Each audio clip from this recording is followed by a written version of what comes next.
I'll go ahead and call the Planning Commission to order and, well, once we get the high sign. All right, we're on. So Gail, for your benefit, I'll call the Planning Commission together and then you can do natural resources. Is Don there? Because I think we'll let Don run the meeting from there. He's not here yet. He is not. I'm sorry? He is not here. Oh, okay. Unless you'd like to delegate. Well,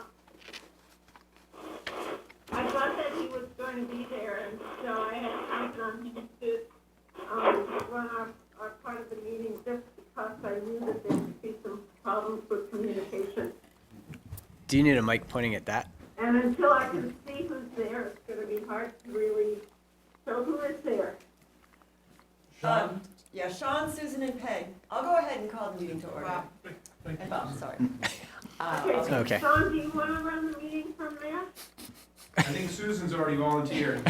I can relinquish. Okay, I can't hear very well. I'll call the Natural Resources and Conservation Committee to start. I don't know what you say. Sure, and I'll call the, welcome everybody to the November 5th joint meeting between the Shelburne Planning Commission and the Shelburne Natural Resources Committee. I will call the Planning Commission to order, and the first item on the agenda is approval of the agenda. Accept a motion to approve. So moved. Moved by Steve. Second? Seconded by Neil. Any discussion? I just wanted to just, from an expectation things, because there is a lot of material in these packets and things to get through. So if we could do a quick just walkthrough of this before we approve it, in case there's any other comments. The introduction's open to the public, should go relatively quick. The mapping issues is certainly the number one priority from a planning commission perspective, because we indicated to the select board that we'd have some updates to this in the fall, that we'd work on that amendment. So that's certainly a number one priority. The zoning issues regarding updating of definitions in the packet, there are 3 specific definitions that we can discuss. And the other long list looks like that could really get into a lot of detail, and not that we're not interested in it, but I think in the interest of time, unless there's something specific or questions that we want to address, that might be something we spend a little less time on. And then, let's see, in the mapping yeah, so that's the zoning issues. Stormwater is a great discussion point. There's a lot of good material in there. And then regarding planning issues, capital improvement plan, there's a lot of material, and would be happy to get into detail after this, or if there's anything that people feel strongly about, would certainly welcome discussion around it. Given the amount of material in there, I'm not sure going line by line and having that detailed discussion would be in our best interests, but certainly open to any highlights or anything people want to address. And then we'll talk about big picture timeline, and I want to make sure that we leave enough time for the scenic preservation presentation. So with that in mind, Can I just ask for one clarification? Certainly. On the capital improvement plan? Is it the expectation that we come out of tonight with a recommendation back to the select board, or no, well, is it just to cover some topics and then push it off to the next planning commission meeting? the latter. Perfect, great. Yeah, because I'm on board. right, because we want to make sure that we have input from Natural Resources Committee, and this is a formal opportunity to do that. But Thank you. yeah. All right, any other comments? Then all in favor of the agenda, say aye. Aye. Any nays? Don't think so. Okay, so we can move on to introductions and disclosures. If you have any disclosures about anything relating to the agenda, how about when you introduce yourself, you can mention what that might be. And Sean, you want to kick us off? Sure. I'm Sean McFadden, member of the Natural Resources Committee. I don't have any disclosures at this point. Susan Megenberg, a member of the same committee. Peg Rosenow, no disclosures. John Cosina, same committee, no disclosures. Neil Curtis for the Planning Commission. Bob Paquin, Natural Resources, no disclosures. Steve Kendall, the Planning Commission. Kate Lally, Planning Commission. Jason Grignon, Planning Commission. Jean Sirois, Planning Commission, no disclosures. Do you need a mic? Oh, yeah, sure. Right on. Okay, and now open to the public. Seeing none, we can get right into mapping issues. And these are going to want to be on screen. And as a brief introduction, the main goal of this is that there were, in the town plan that was adopted, there were maps that indicated conservation areas, and those conservation areas also included things like association lands. And there were things like an asterisk that noted that, but that did create some confusion. And so there are a couple things to keep in mind here. One is what we're really viewing as conserved land. But the other thing is to ensure that what we have on our maps can truly be recognized as conserved land. And we've noted some examples that we'll get into that include parts of neighborhoods that are built and wouldn't necessarily fit that definition. There are some big drivers like land at Teddy Bear that is noted as conserved, but really not in that sense of the word. So we can, as we go through the maps, this can all get put into perspective, and I'd welcome any questions or discussion points. Feel free to chime in anytime. Maybe just to flip through, this is the series of maps from the current town plan, and it was a fairly simple system with the planning areas map just showing the village area in red, the other areas in the sewer service boundary, that's in the gold color, and the remainder of the town, which is rural conservation. In the old plan, there were only limited areas shown as conservation that happened to be owned by the town, part of the La Platte Nature Park. And then further, there was a map that excluded the village and looked at the outlying areas. So it was the balance of the nature park and then some town-owned lands and land owned by the Nature Conservancy. And then outside, it was primarily lands under Vermont Land Trust easement or lands owned by the Nature Conservancy or UVM, also the state lands. And then that was all pulled together in this composite future land use map. And then in terms of do you want to zero in on what the issues were from? Yeah, these were some of the specific ones that were pointed out that weren't necessarily conservation in the sense that we think of conservation. And in some cases, were actually requested to not be shown as conservation, an example being Teddy Bear. So in these areas, what is noted in green would revert back to the color of the zone that it reflects. And this isn't in any way saying that we're reducing our conservation footprint. It's just more accurately reflecting what the land is. I don't know if you want to just, that's the big picture. The ones that are labeled are the clearest examples of places where it really doesn't seem to make sense to have them labeled as conservation because they're developed.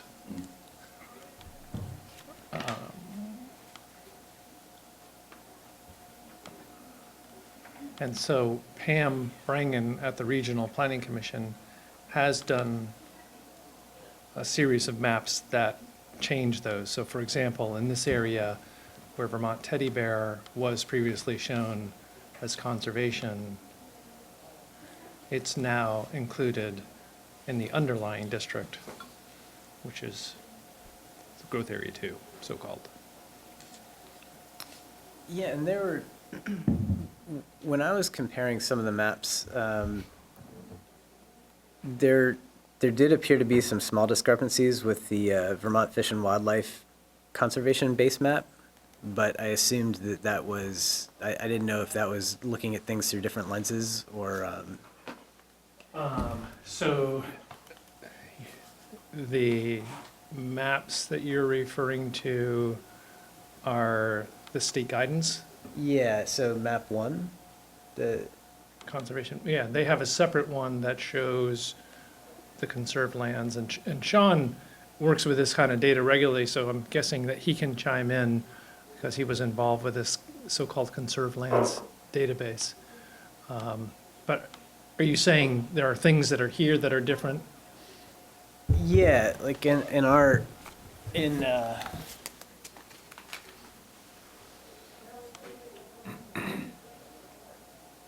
yeah, map 3, there's some differences up here, and there's something listed here. Okay. So map 3 of, Yeah, the one you had in here, the revised map 3 composite future land use. okay, yes. It wasn't, not saying this to nitpick, it was more just, I didn't know if Vermont Fish and Wildlife had a different, So here is if what these you're were talking newer, about? yeah, Comparing this with this. correct. And the reason, well, the reason why there are things shown here and here, but not here, is because there's a specific set of criteria that are used to determine what goes in the conserved lands database. And again, I'm in the deep end of the pool. Sean was involved with creating the standard for it. And it doesn't dip down into lands that would be conserved as community open space as part of a PUD. And that's what at least one of those areas is.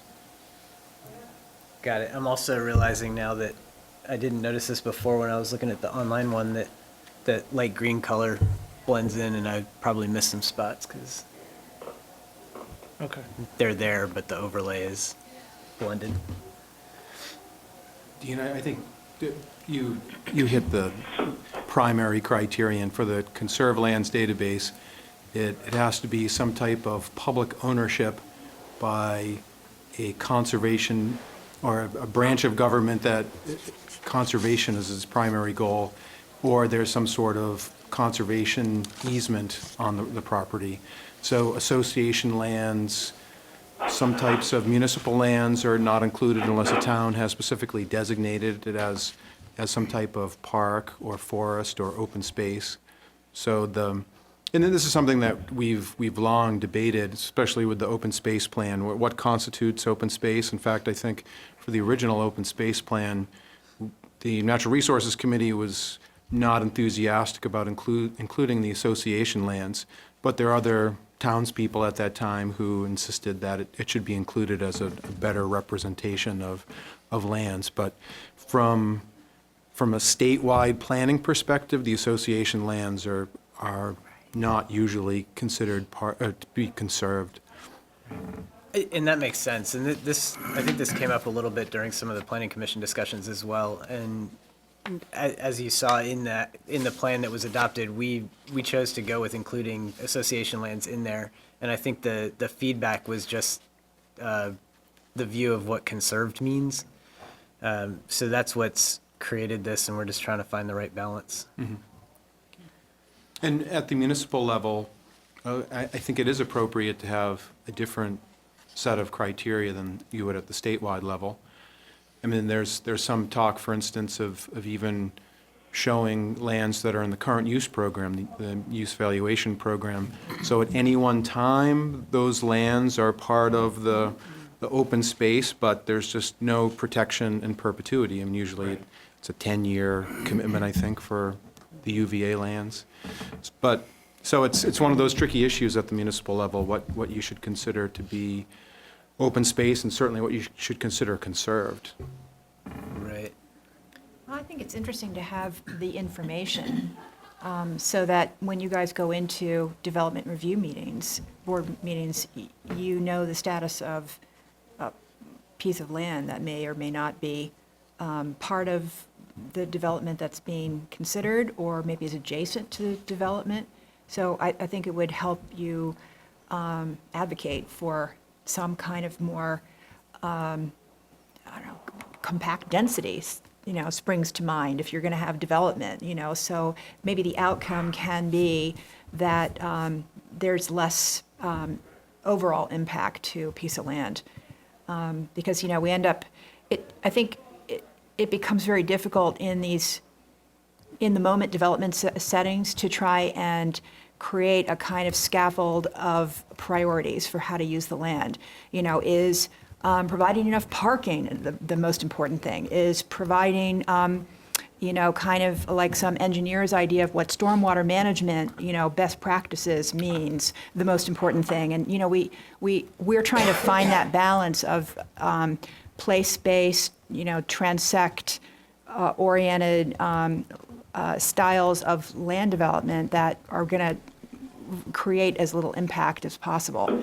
So I think this would help provide some leverage. And, what's the most important priority? Is like their wildlife corridor? I mean, maybe this, the other thing is we have the open space fund. I mean, maybe that would enable a conversation about, hey, maybe there's a piece of land here that's on the table with this development proposal that we need an easement, the town needs to step up and get some kind of an easement for whatever purpose. So it just seems like so much of what you guys always seem are in the position of, like, the horse is already out of the barn door in a sense, and it's so frustrating. So would having two maps or layer, I mean, we have layers these days, you can just turn layers on and off, and so that you could look at the issue in all its complexity. Would that be a way to handle this rather than just have, limit ourselves to one map? That's certainly something that we could consider. Certainly, I mean, we agree that more information, the better. I guess the issue ultimately becomes how to present that information in the simple maps that we use for the town plan and for other documents, because this is something that I'm sure that that you battled with the most recent version of the town plan. We certainly did with the open space plan. There's a tendency to fill up the maps and make them really complicated, which then limits their interpretability, especially for someone who is not heavily invested in really scrutinizing a public document. So I think for the open space plan recently, we decided to err on the side of simplicity. But there are arguments for and against. I know that in the most recent open space plan, we did have a map in which we show the association lands as its own category, and we try to describe what that means. But if you simply glance at that map and see the association lands as part of the conserved lands matrix, you certainly would not fully understand what that means, that those association lands could, the association could decide they want to sell that property. So it's certainly a difficult issue, especially, I think, ultimately when we're thinking about how to translate this information into part of the zoning mechanism. How do you make it usable for development review and town-wide planning? And there's no easy answer to that, I guess. Well, is there a reason that we can't, and Dean, maybe you can answer this, that we can't have a sophisticated map as part of the town plan that has a lot of layers in it? Maybe it doesn't. Because the online version of the plan maps allows you to combine the layers from the different maps. I think there is a short-term issue and a medium and longer-term issue. And the short-term issue is just that when the comprehensive plan was adopted, it was adopted with versions of these maps that have these errors. And it's just, I think you need to take care of business by updating those maps so that the places like Vermont Teddy Bear aren't shown as conservation land, when it doesn't seem to be that's the intention of the town to say the policy is that that's conserved land. Longer term, you can do things with the existing maps. Like I said, you can combine the layers across. And I'm going to focus on those different levels of protection. And that's something that the Natural Resources Committee has been dealing with for decades. You know, what's the right way to depict the different levels of protection? And depending on whatever it is that you're working on, you know, do you use all of the levels, or do you use a subset? Because it's the Old Town Plan, it left out that level that was the association lands, and it was really the higher levels of protection. It was owned publicly, or it was conserved by the TNC or Vermont Land Trust.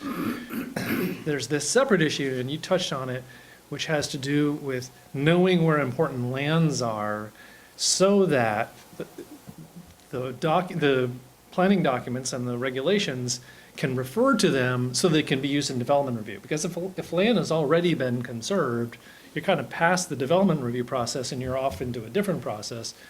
And coming up with maps that show what are the most important, at least for Shelburne, resource lands that aren't already protected is another activity that Sean and the other members of the committee can talk about.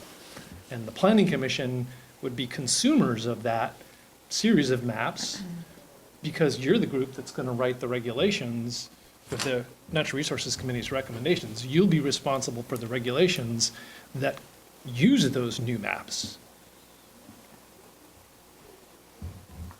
About halfway through your packet, there's a document called Vermont Conservation Design. Yeah, it's a subset of the, I didn't copy the whole thing. The I whole pulled it thing, up, yeah. But we can pull that up in just a And second. it does provide guidance for this conversation. Looking at the map and then thinking about development review, I think of it as kind of two scales. The landscape scale, which the map informs, and then an individual development proposal is more like habitat and maybe special species and things like that. So, yeah, and so just so you know, the Natural Resources Committee is in the process of developing a type of checklist so that we have sort of a standard structure for reviewing development projects and kind of prioritizing these landscape features and habitat features. So we're working on that. Would you say that there's a reasonably good fit? I haven't laid these statewide maps from this publication beside the maps that are included with the mapping of resource lands document, or the specific maps that Jens' shop created, but let's just see here.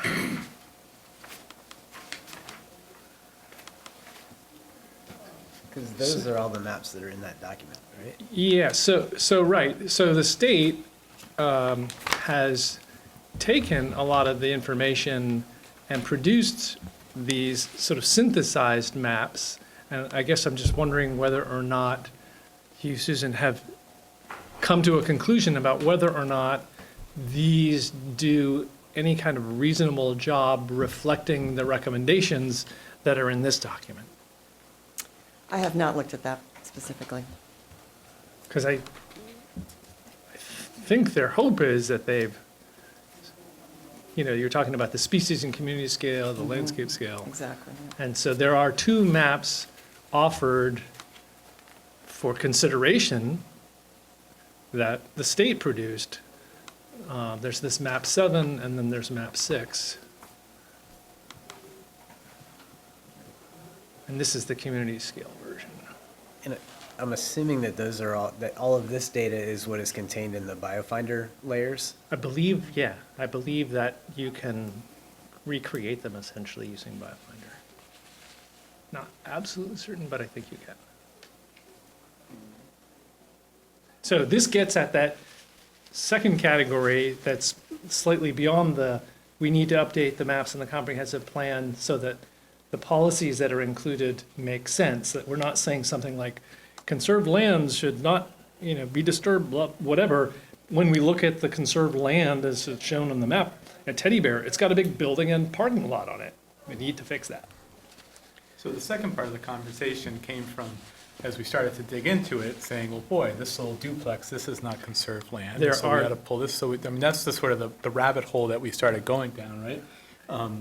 And I think that, especially coming out of this conversation and hearing these different perspectives, it seems clear to me that there should be a map that shows association lands as well as a map which shows conservation lands. True?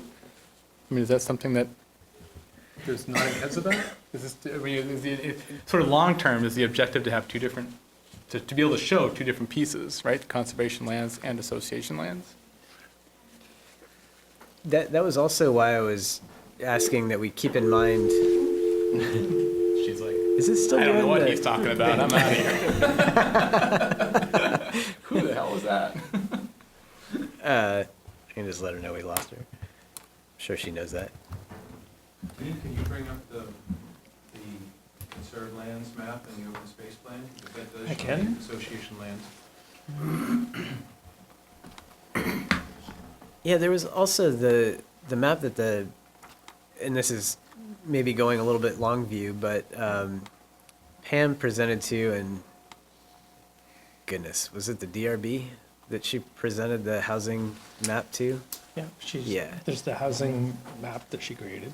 And in that conversation, it was good to see what had been put together by the housing subcommittee. But one of their suggestions was, hey, it'd be great if for these plots, if there's a way in the future to also put in any previous, current, pending permits on it. And I think having for each of those parcels, obviously this involves a lot of work, but also having any conservation or association or any kind of limiting factor that should be taken into consideration, because those are the things that from a DRB perspective would be important. One of my thoughts with these maps was that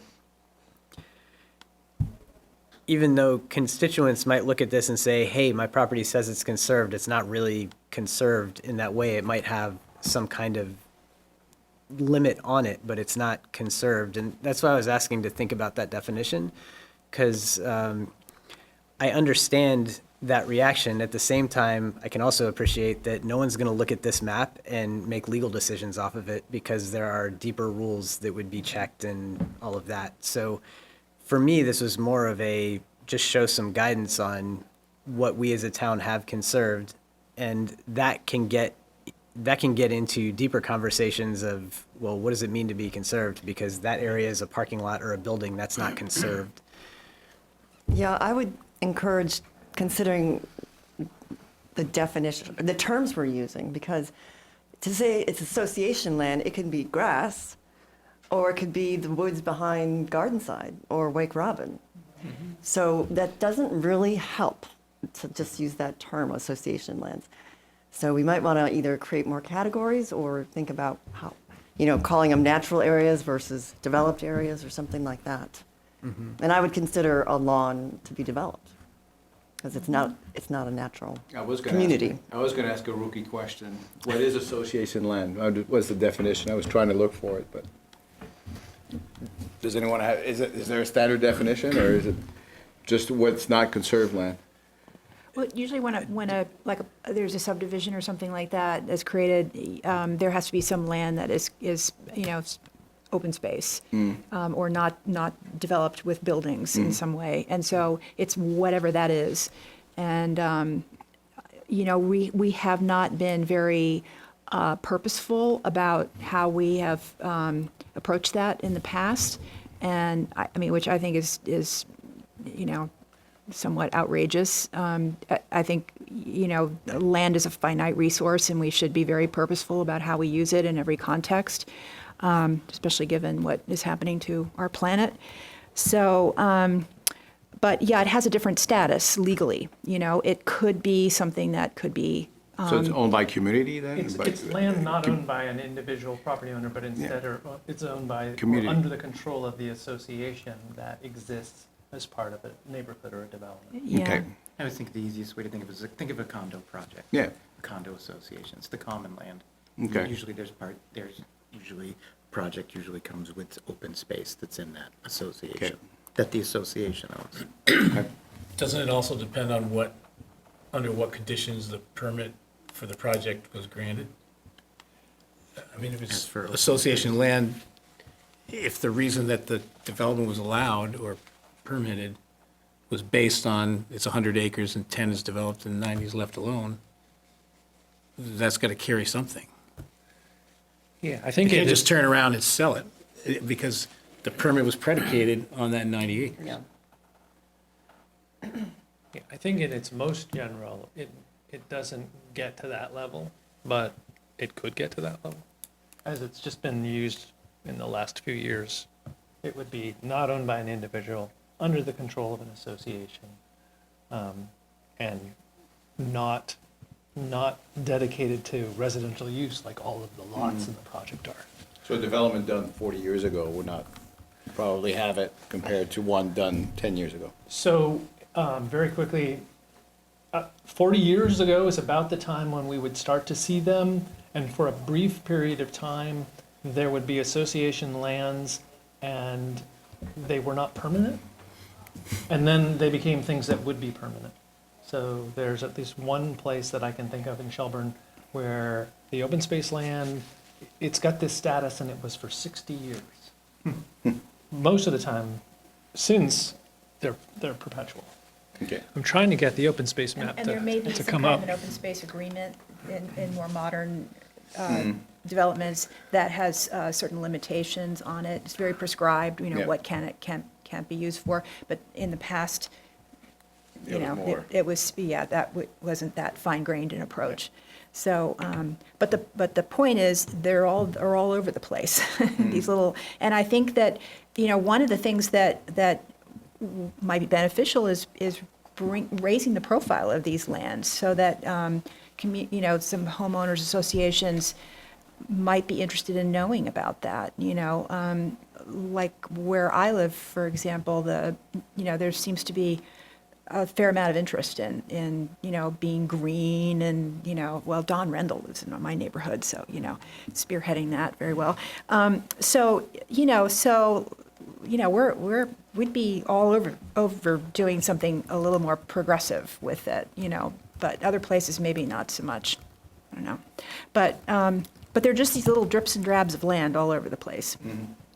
So Okay. they represent something. There was a really interesting article I was just finishing up in Wired magazine all about how the sort of new generation of wildlife biologists are studying the adaptability of animals like, rats and lizards and pigeons and other creatures that live in urban settings, and how they are finding ways to adapt to the changing climate. So it's, it just suggests that there's more going on.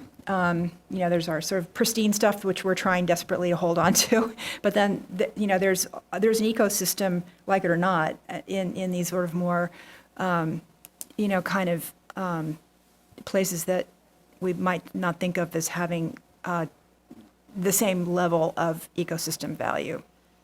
So, I think my comment was more about ownership than sort of is it a woodland or a meadow or what have you, which is to say, think of open space, and there's a definition later in the packet, right, of open space, and that talks about conveyance to the town or some qualified holder through covenant easement, blah, blah, blah, blah, blah, and describes what that open space is. And thinking about sort of association lands, I'm thinking that's more of an ownership issue, right? Which is to say, why would we want those on a map? Well, when we were talking about just the open space and having open space on the map, it was very clear to me that those sort of little associations that we had identified should come off of the open space map because it clearly is an open space. It doesn't meet this definition. But it also seems like it would be worthwhile to have those identified as an ownership construct. And so if there's additional reasons to map them out just in terms of, well, if it's wood, what kind of space it is, that makes sense too. But I leave that to y'all because I'm right at the edge of my knowledge on that. sometimes it matters in terms of like contiguous habitat for corridors, things like that, because that's a consideration we often weigh in on. So seeing how it fits together in the bigger picture Landscape. when we're talking about, how we might recommend a project be laid out or something. If it does connect to like a large association land that's under at least some kind of modicum of protection, that would matter, Sure. so. Sean, did finally get your map, so something you wanted to say. Oh, well, I just wanted to show this map from the open space plan that does provide a description of the different conservation lands in Shelburne. And we did show the association lands. So there's a definition there about the control of a homeowners association or similar entity. So we have that information, and again, it's a question of how to display it. So in the most recent town plan, at least the map that Dean showed earlier, it sounds like a lot of those categories were condensed into a single class. And there's obviously issues of interpretation when you consolidate features like that. So again, it's another question of how we want to display that information and ultimately use it in planning. And it's not shown in this version, but in the first iteration of the open space plan, we actually had a graphic that indicated the level of protection.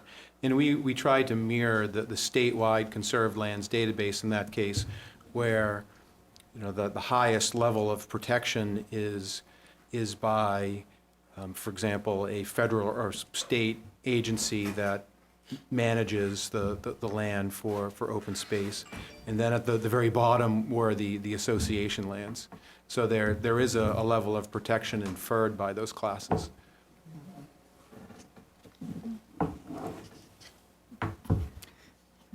I wonder if showing, I'm just looking at that present by degree of protection and thinking that could lead to a developer saying, oh, well, this has not very much protection, so, go for it, or something like that. What if there was a way to kind of create an overlay of, I'm thinking of this, the information that Jens's folks helped put together with a degree of importance from a natural resource value standpoint. And you could look at the way the two of them, and there could be a way to say, hey, wow, this is actually really important, and look at that, it has like no protection. I mean, that would be an argument for being able to go to the select board to see if there might be some ahead of time schedule, before something gets developed, opportunity to do something about that. Or at least make sure that that is identified on some kind of a, in the mapping of the development proposal. And I would think that the degree of importance that could be determined by maybe what the state biofinder says. So it's open source and verifiable. What do you guys think of that? Well, and the precedent exists at the statewide level. The statewide conserved lands database had, and I believe it still has, what's called a protection level. So the highest protection level is the equivalent of a wilderness area. So a national forest wilderness area would have the top designation, and there are some privately owned conserved lands that might have that as well, because it's specifically conserved for ecological protection, and there's no there are specific restrictions against any type of land cover conversion. And then there are subsequent categories. The second protection level is that there can be minor land cover conversion, which is usually for habitat management. And then the third level is basically an actively managed forest, where the forest cover can be cut down, but presumably it grows back. And then the last category, at least at the statewide level, is when there's no protection against land cover conversion.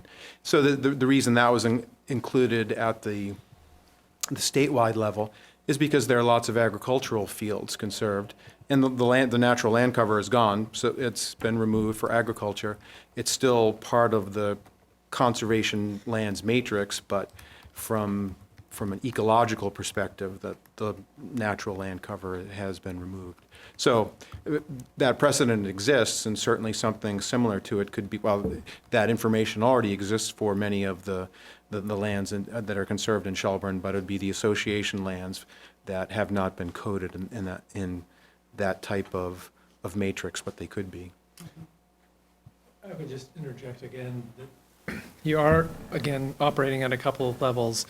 The development review level, where having these dynamic maps can be very, very helpful. And then you have the level of the comprehensive plan, which has this series of maps that culminates in this composite map. And why is that important?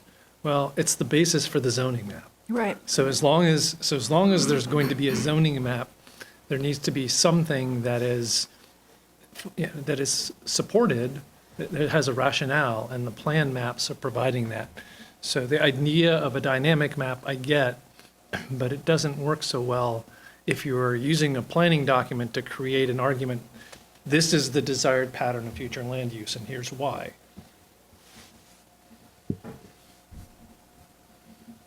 And right now, as it currently is illustrated, it's got some errors, and you want to fix those.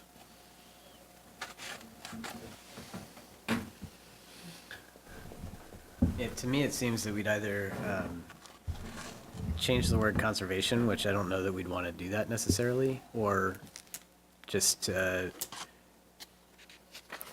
mean, there could be something that has all those various overlays that have protections on land with a word associated with it, and conservation be a list of things that are identifiable as conservation that could be agreed upon.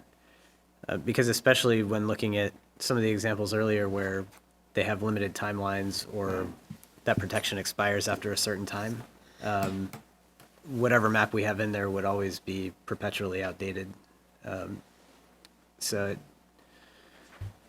And to some degree, that's okay. The plan can be amended, but, and I'd like to also see if we could get the reference back to that housing committee map, and for each parcel having a list of any restrictions and that sort of thing. I think that would ultimately be very helpful. Because if that data is stored somewhere, at least it's accessible and searchable, and people could get what they need. So I have a stupid question. I like the open space maps that you showed. That makes a bunch of sense. So that addresses my former question. So then my stupid question, Dean, is what comes first, the open space plan or the town plan? Which is to say, I mean, if that map exists in the open space plan in the town plan, do we just point to that and say, if you want to know about the association lands, go look over there, and then take them all out of this map? Or do we need that map in There's town plan? There's no How does that- requirement for the open space plan map to be in the comprehensive plan map, in the comprehensive plan. That's the short answer I would give. And you could point from the comp plan to the open space plan if you wanted. If you wanted to.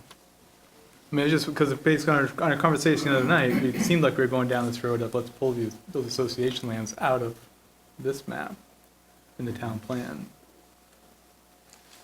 And I was then given this conversation, given pause, because then I was like, oh, let's not lose them, but it's already in the open space plan. Right. So do we just continue down that path and pull them out of this map and point to the open space plan? Does it matter? I wouldn't have a problem with that. I mostly just want to address those property owners who have in my view, a legit argument that Yeah. their land is not conserved. So we would not want that listed as conserved. Yeah. And I thought that the first time we went through this, even though it wasn't necessarily fully intuitive, but there's an asterisk there, see map on page 31. Page 31 did do a little bit more of a breakdown. I'm forgetting what page 31 was. I just see the reference there now. And I'm remembering the conversations. The page 31 reference, that was the, Yeah, so on this, there's the asterisk at the bottom of the Yeah. legend. Yeah. And that's what got more into the breakdown. it was to try to remove the ambiguity that was created by this and have it answered by that other map. Right. And it's sort of analogous to what Neil just said. Absolutely. I mean, there could be see the open space plan, this particular map title, and then that could alleviate that. I still think if we had conservation with an asterisk, somebody would look at it and say, conservation, my land's not conserved, and the snowball builds. I think for this type of composite map, you wouldn't want to include association lands because it is misleading. The land has a degree of protection as part of that homeowners association, but, as has been discussed, what level of protection does that really mean? And in what state is the land? I mean, a lot of the association lands are very nice, and they abut other types of conservation lands. Some are fields, some are forests. But at this point, I don't know if there's ever been a specific inventory of what those lands are actually like in their current state. So for this type of generalized map, but I think you would want to exclude it. So, so with that markup that showed the boxes around the properties that would revert to the original land use, we could still have on this map, on map 3, we could still have the asterisk, but instead of saying see page on map 31, you could say for a breakdown of additional categories, see the open space plan, and that could just address this issue. Is that something that sounds okay to the group? Yeah.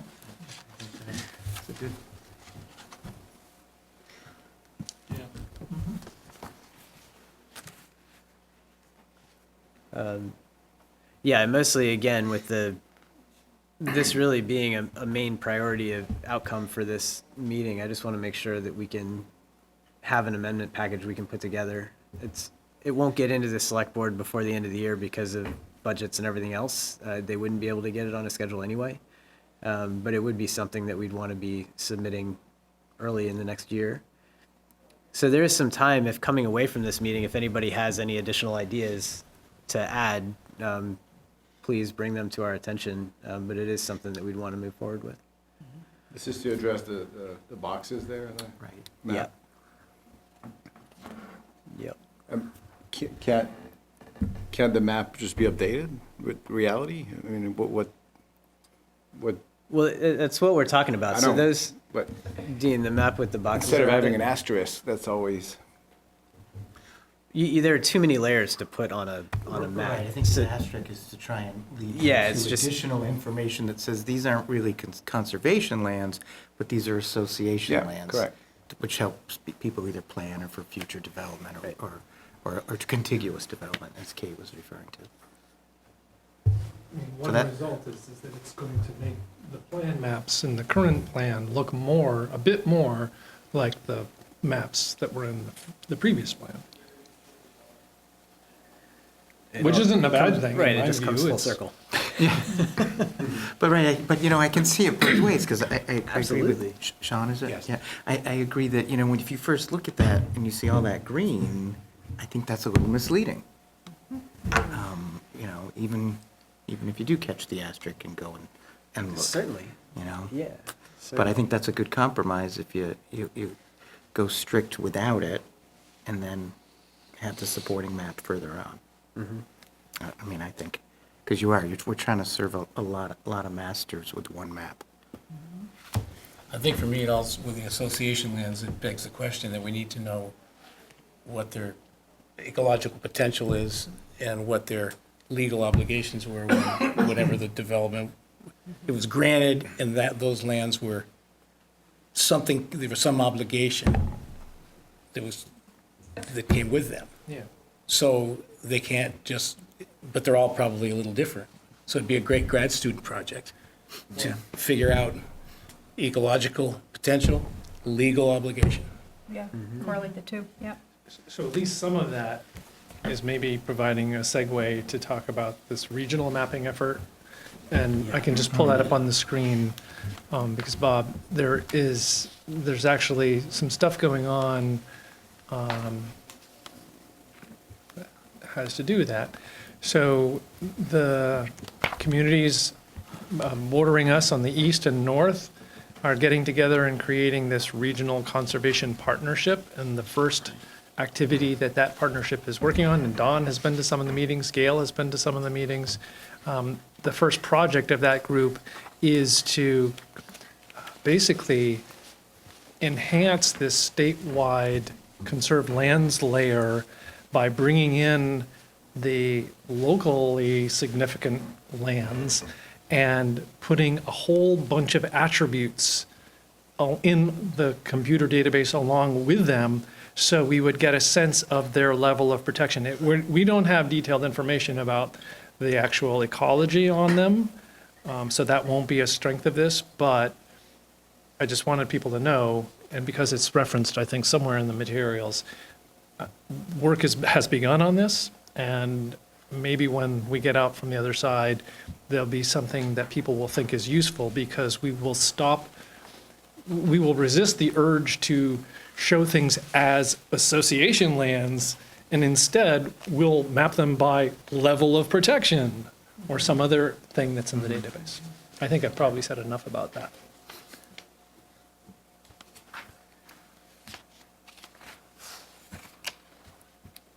Yeah, so if we're okay with that general direction moving forward at least, and there's time if any comments come up that can incorporate into our formal discussion that gets into what we do for the amendment. And if that's good there were some natural resources maps that were in there around habitat protection. I mean, we've talked about conserved lands and the regulatory protection. Oh, okay, so you're talking about this series of. Yes. Well, this is a series of maps that you've seen before, the commission has seen before, because they were created when the Natural Resources Committee was putting together the open space plan, and it was also shared with the Planning Commission when it was working on the comp plan. I think you might characterize this as version 1 of the kind of product that the committee is headed towards, which will be version 2. Yeah, and actually with that still up, there is the map 4 is the one that shows gaps. Okay, yep, okay, do you want but map even 4? before that, yeah. 2 of the main gaps were right here and right here. And I'm assuming that's just because there's development there currently. I Let's, mean, you could bring up 4 to show it. well, map 4, the gaps was showing the places that didn't have some, so if you were saying there were gaps, this Yeah, wasn't shown. and then the one to the right of that. So the things that are colored aren't protected. The reason why things came out here is because they are protected. Oh, I gotcha. So the things that have some kind of color are the things that we should be paying attention to because they're important and there's not a level of protection that's been given to them, right?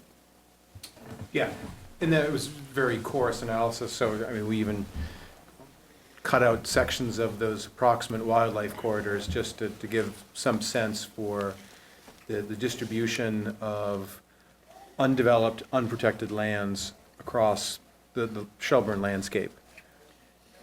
And that's great.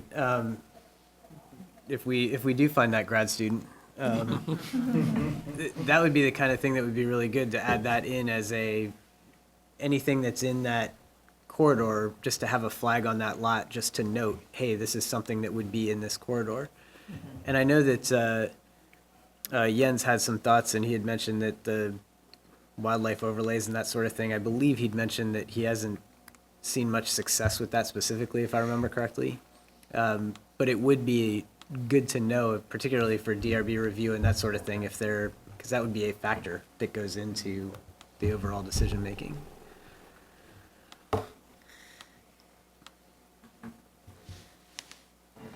Are there any other of these maps that we should discuss or get into? I'm just noting that they were on the online Yeah, and I use them as essentially surrogates or to indicate that the Natural Resources Committee is working on them now. Sean, I don't know if you've got, I don't have the other data that you've been working on loaded, but, I mean, I think it would just be up to the Natural Resources Committee members and if there's anything more that they want to say about future mapping efforts related to natural resource habitats. Because like I say, I think of this as version 1, and version 2 is going to be more in line with what we see from those maps that Jens's office produced and using the book, the conservation guidance that Susan has referred to. But they're not done. Right, no, but good, yeah, good in progress stuff, though. Yeah. We have done a little bit of work with some new data, trying to get a better handle on the forest patches in Shelburne. And Dean, I don't know if you have that PowerPoint, we could take a look at Oh. that. If not, I mean, we can Yeah, I just think I- describe it generally and mention that we're working on it, continue to work on it. I have your significant views PowerPoint, but I don't, that's the only one I think I have here. I have it, if you want to bring it up, it's up to you. Yeah, I mean,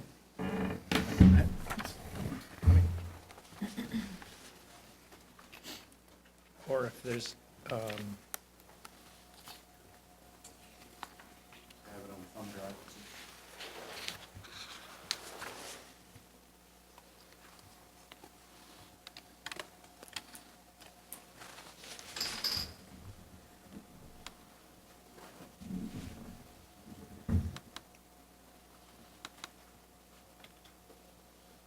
Yeah, the top one there.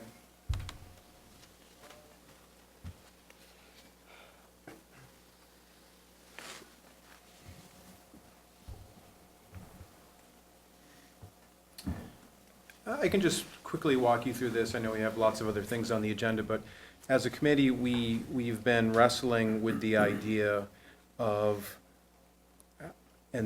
what would be the best approach, what would be a feasible approach for protecting the town's remaining forest patches. And there was some communication with the Planning Commission some months ago, specifically Andrew Everett, when we were discussing different ideas, core forest versus forest patch, and how best to present that information. So we've only performed a preliminary analysis at this point, but I can at least show you some of the things that we're thinking about. So here's Shelburne, of course, Dean, if you wanted to.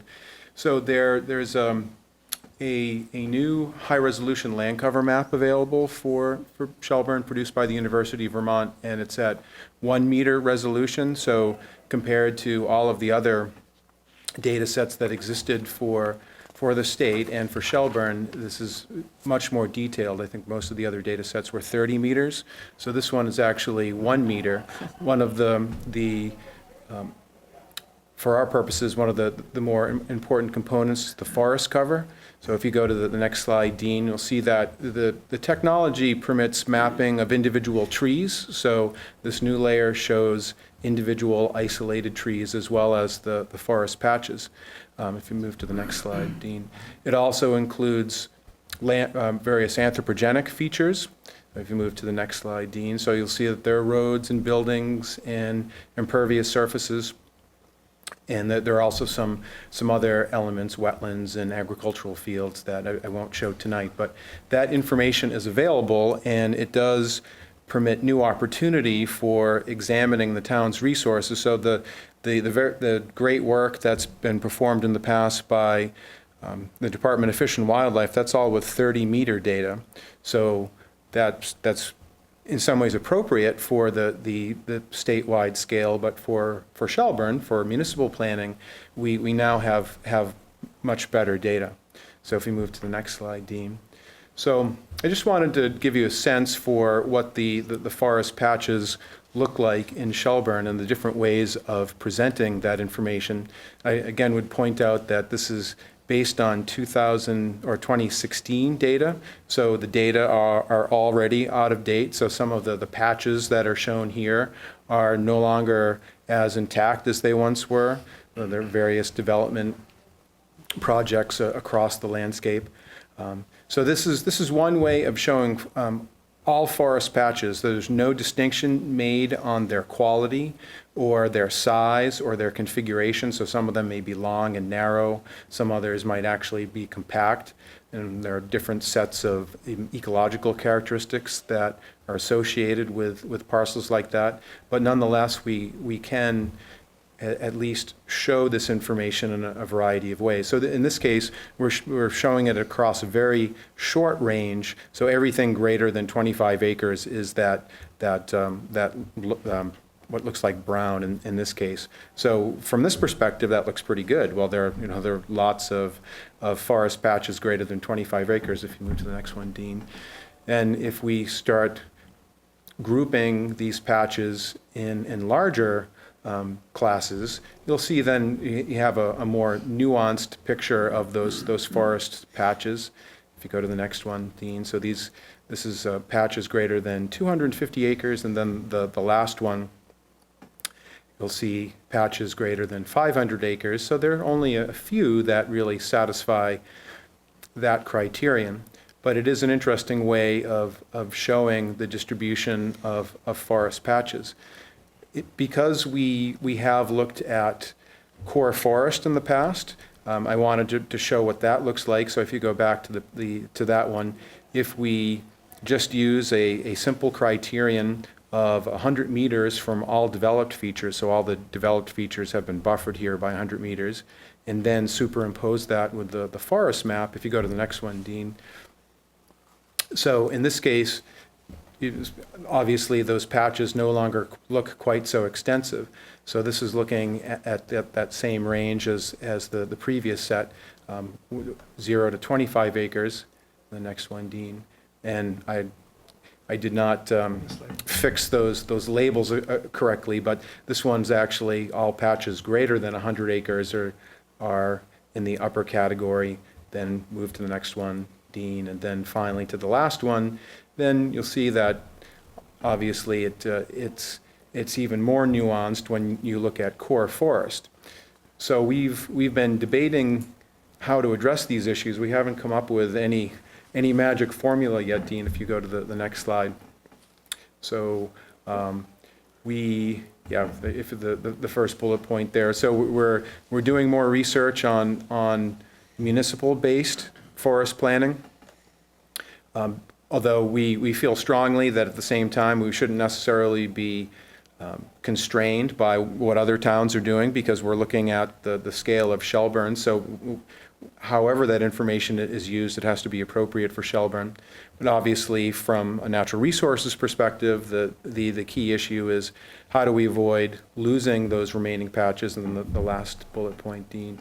Then how do we balance that goal relative to other elements of town planning, because there are other elements of town planning that suggest that the development should be hidden away in forest patches because there's an aesthetic component to it. So how do we balance those? And again, we haven't come up with any great solution yet, but these are some of the issues that we're grappling with, and we'd love to discuss these with you further.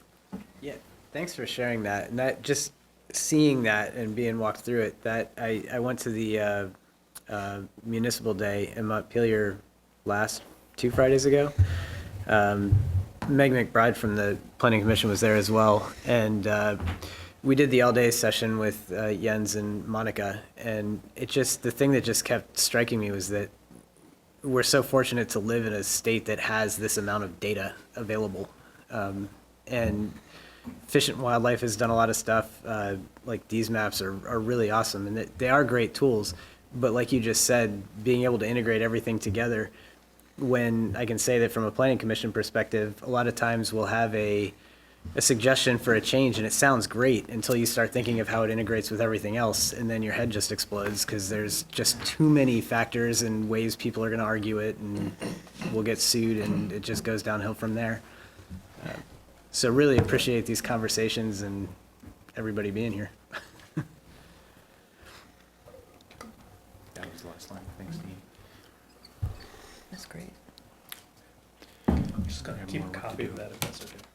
I will just say that the next thing that we're hoping to do with that information So just looking at forest patches rather than core forest is consider configuration a little more heavily. So rather than having simply everything there, probably rounding off some of the edges so that we'd more legitimately call them forest patches, but it's something that we need to experiment with.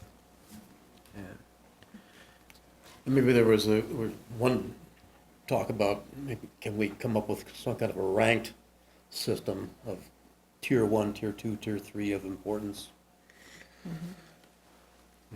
But no formula for that yet. That would actually be really helpful because, so one of the things that is a conundrum for me is, we have these growth areas and the zoning incentivizes the growth to go there.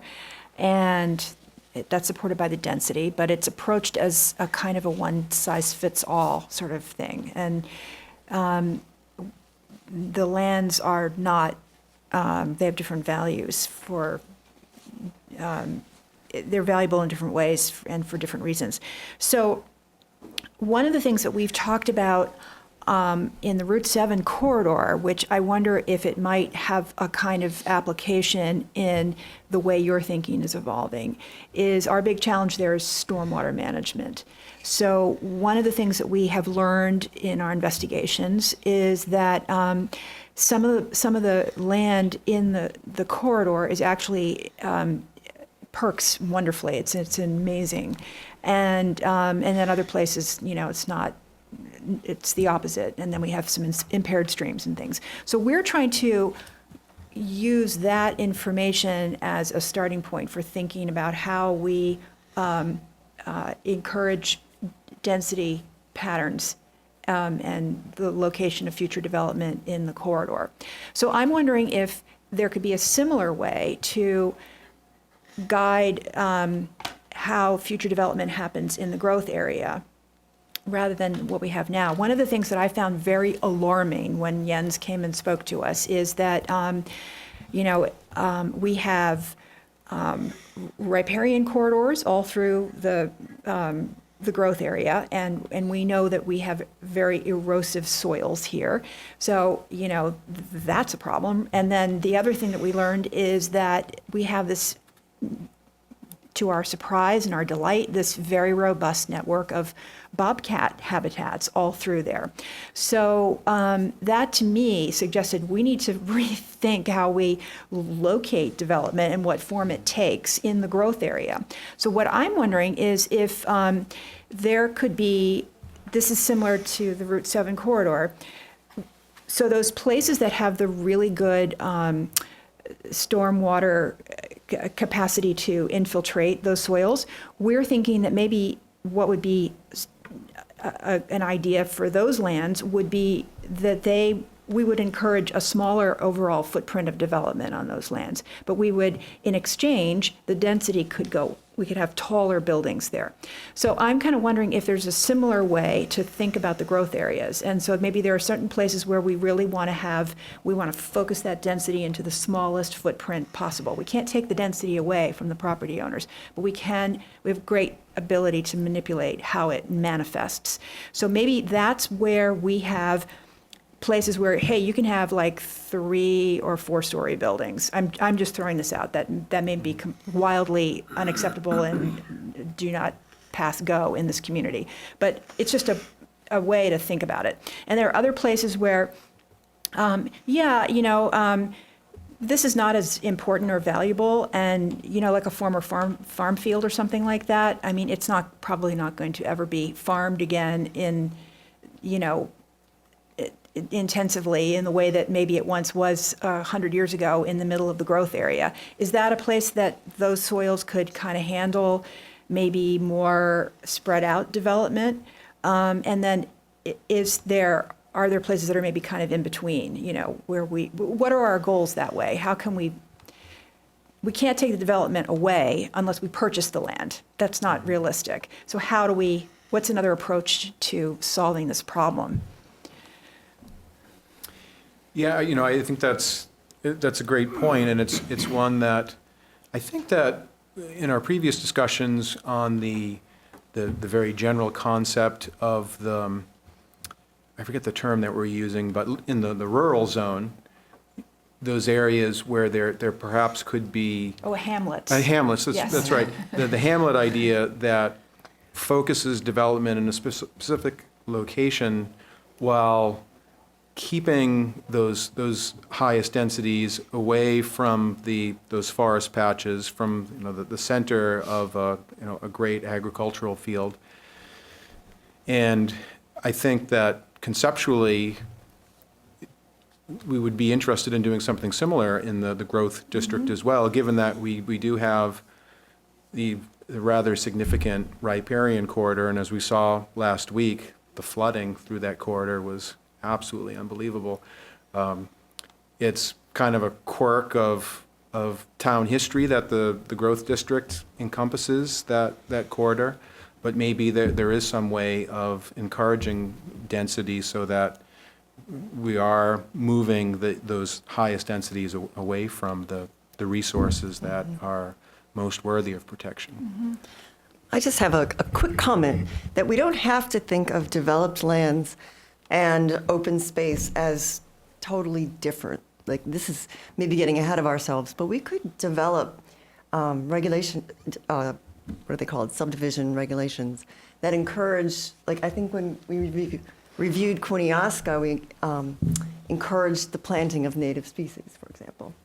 So you can do things to make developments more habitat, and wildlife friendly, I guess. The other thing that we want to try and achieve in the growth area is we would really like it to try the new growth to resemble more of what has historically been here in the village, to look more like a natural extension of that, so walkable, compact, not car-centric.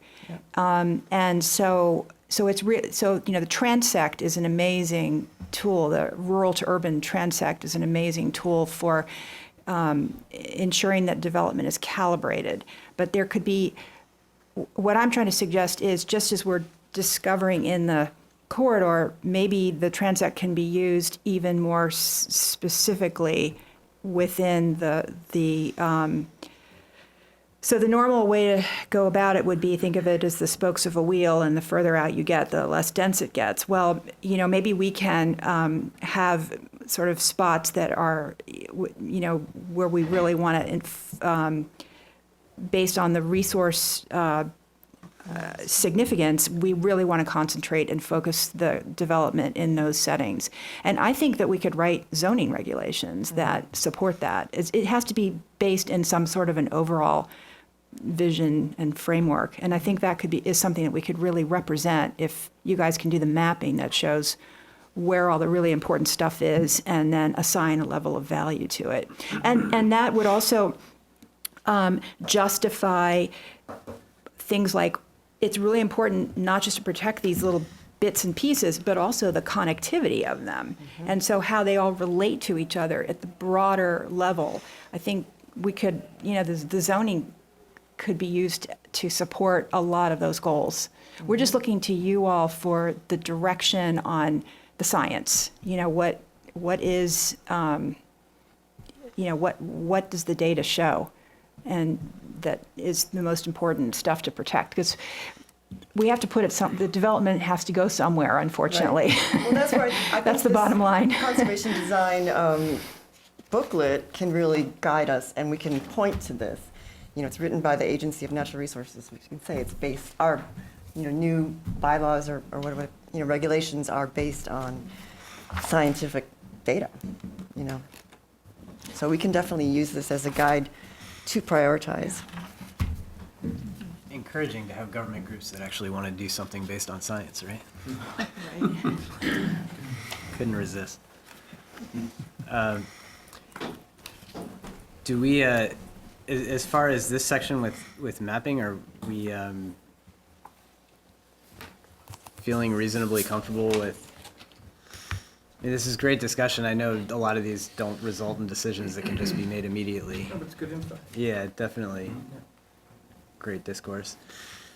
And with the discussion around open space, might be a good time to move into the zoning issues and talk about definitions and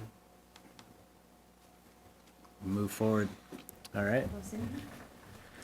Yeah, and these are the three we want to focus on. Let's see.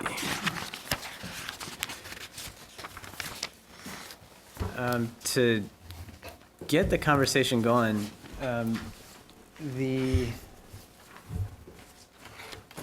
with open space, a lot of the feedback we got, which at the end of the day, this definition supports what we're trying to convey. I think some of the initial resistance, particularly to the changes to the rural area that we made, it was the statement that conveyance to the town, like that was what people focused on, and it was all about, oh, well, the town wants control of our land and yada yada. And so my suggestion was to just change it so it says land which is set aside from development by conveyance to a qualified holder, and then in parentheses it could be the town, Vermont Land Trust, other examples, whatever the focus is that we want to be. No other change to it, at least from my perspective. It was more just to alleviate that reaction of, well, why is the town first? Why is the town trying to take everything, which is not the case. Is that a reasonable? And what organizations, just for an open discussion, what organizations are typically partnered with around conservation? I always refer to Vermont Land Trust because that's an easy go-to. Are there others that are fairly prominent? Nature Conservancy. Nature Conservancy. Housing Conservation Board, Lake Champlain Land Trust.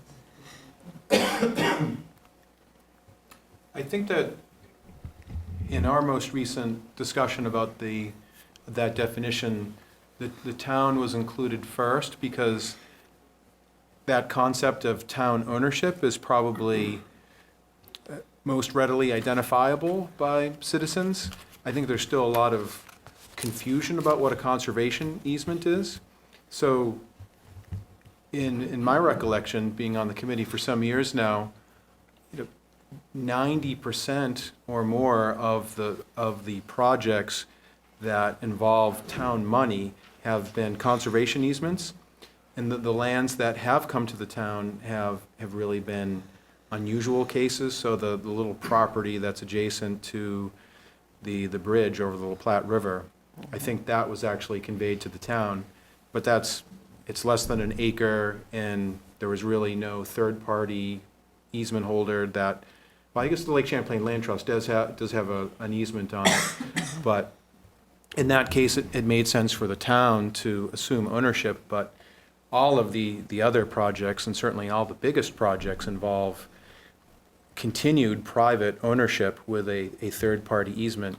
And that is a concept that needs, I think, more clarification to the town. And I'm not sure exactly how we do that. I mean, we have the open space plan, and that, I mean, it's pretty well delineated there. But I think there was some confusion with the most recent town plan about what constitutes a conservation project. And I very much agree with you. And I was just reviewing some stuff that's on the DRB agenda tomorrow, and I noticed that there was a conservation easement conveyed to the town as part of that. So yeah, no disagreement. It was more just, I think, having conveyed to the town or others was what triggered people, and I'm just trying to remove triggers. It's not changing anything underlying. It's just, making it easier on the eyes, so to speak. And from our perspective, I mean, I think I can speak for the entire committee, whatever works, because, and we spent some time on that definition, and it's amazing how much we vacillated, we had it one way and then we went back to the other way and then back and forth. And I think that this definition is certainly getting close because it does illustrate that it's not necessarily town ownership, that there are lots of other ways to conserve property. And I think that this one is pretty compact as well. which is good, because if it's an entire page, then we lose people there as well. Agreed. And I actually left out third party. I suppose I would say to a qualified third party holder. Is that a reasonable way to describe what's being done? Or is there a better way? What if you What said did he say? conveyance to a qualified third-party holder, the town wouldn't be the third-party holder, so Oh, I got you. That's why it was said the I town think or third some. party's redundant if you've got or through covenants, easements, deed restrictions, or open space agreements. Okay, so Because that's what would typically, a private landowner, if they, say they sold the conservation or development rights to Vermont Land Trust, they retain the ownership of the property, and what they're doing is they're just giving the easement. yeah, yeah, good point. So with that perspective, the definition as it's stated makes perfect sense, but I'd still like to remove the trigger factor. Which is to say, this, just to be really clear, this is a definition as it stands right now, and the proposal on the table is to strike the town or some. Not to get rid of it. I was looking at it a different way. I was suggesting by conveyance to a qualified holder, and the town would be one of those qualified holders. Yeah. But basically to strike the town or some, so it's qualified holder, and then in parentheses, you'd add. Right, here's a the laundry town list or of others. Yeah, various so then, things. yeah, I guess not say third This is party. the SNRCC's proposal, so it's Right. not, This it's is not not in in. the, Yeah. Thank you, thank you. Is there a way if you said state, federal, municipal, you know what I mean? I don't know. Yeah.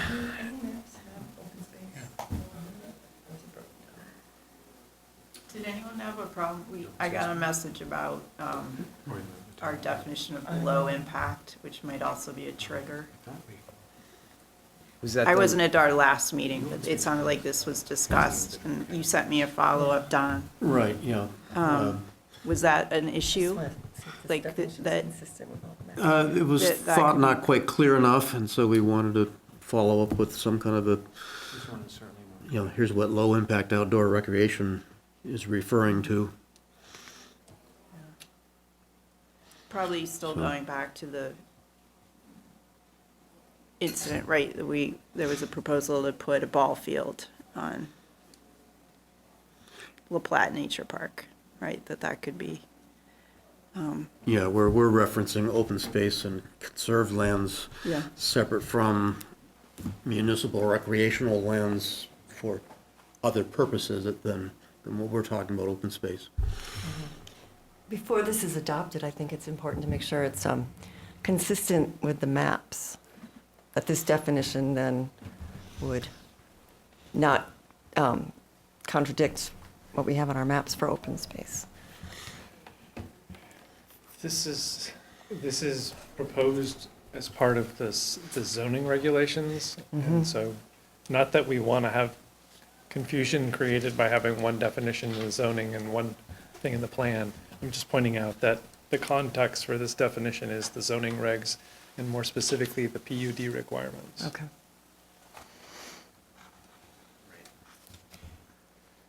I think the definition is good, but I hear your point about trying to take the town out of there as a lightning rod, Right. right? So how do we word that? And yeah, I guess have the low impact outdoor recreation be, Why don't you just take conveyance and then you just take out the two? Just say through covenants, easements, deed restrictions, or open space agreements. And then I guess you take out with the town. Well, deed Yes. restrictions or comma, or open space agreements with the town. And then that's just like one subset. And just take that out. What's that said? So just remove to the town or some qualified holder, comma, or. Yeah, just like, it's done through some mechanism. Mm-hmm. Does that Yeah, work? That works for me. Kind of gets the It point does, across? it does beg the question who it would go to, but, Well, because statutorily, there is that are, supposed to be specified? sorry? Is that required to be specified? To whom? Well, there are some who believe that, the state of Vermont did identify qualified holders of conservation easements, and municipalities. So when it created the legal framework for easements and things like that, it didn't say just anybody can hold them. It said that certain qualified groups and municipalities can hold them. So I'm just saying, it begs the question, it maybe inserts a little bit of ambiguity because someone would come in and say, well, I want my brother to hold the rights. Oh, okay. Well, then say to, I don't know, to a qualified holder. Yeah, I mean, that's And what, Right. Yeah, that's what Jason had said, I Yeah. thought. Conveyance to a qualified Yeah. holder such as, and then he would continue. okay, I'm with you. This was the conversation Yeah. I had in my head for a while. yeah. You could also say including but not limited to, and then cite a couple of land trusts. Yeah, that's, yeah. That would give people an idea, but that it's not an exhaustive list. Yeah, that's a good idea, yeah.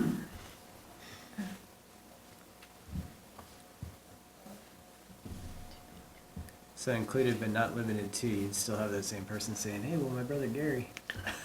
Yeah, check and see if he's qualified. Right? Yeah, then Dean gets to say, sorry, Gary.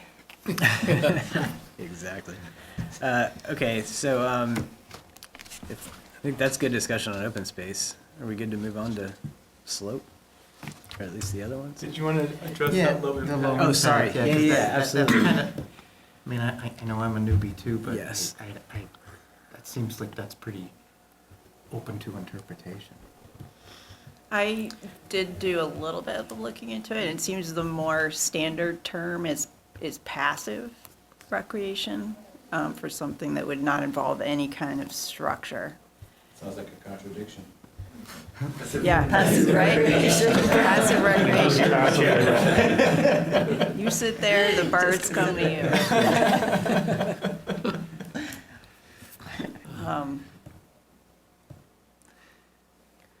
Because even in the current open space and the rural regulations does talk about, what is it? It can be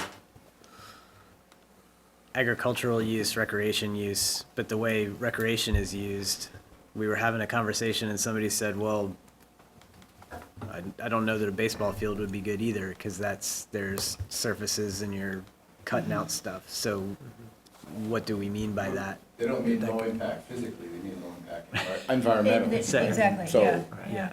So why don't we Low- just say that? Yeah, or low, Designed to cause minimal damage to the environment is how and then there's just disruption or something like that? it's you know? defined here. How about place minimal stress on a site's resources? Something like that. That's what I picked from the, I feel like, didn't we grab that phrasing from another part of the town plan that used the term low impact? Except it said with, and because we had the discussion that I could include like signposts for trails, yet we chose to say no structures. I feel like we were referencing a section in the recreation area of the town plan. We were trying to use the same language that exists in another place. Didn't some of that come from South Burlington? And maybe we use their The example. parking driveway and all that part? might have, The phrase passive recreation is used in the zoning regs. Is it defined in the language? So it's listed as one of the uses, so passive, non-commercial outdoor recreation uses, the recreation.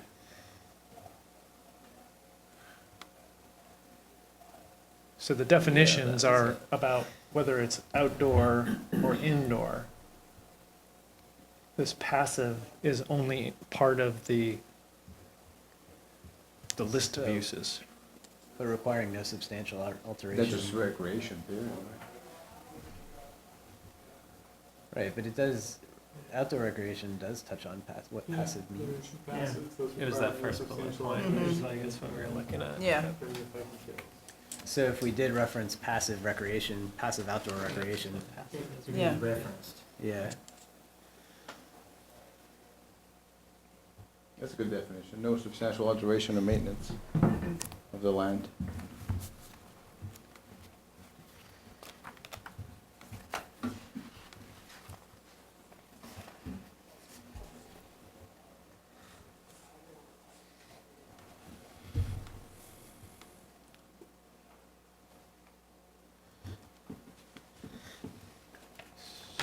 And we had one other point come up on that last sentence when we were reviewing a property that was trying to designate some open space, but we were looking at a section of it that was septic leach field.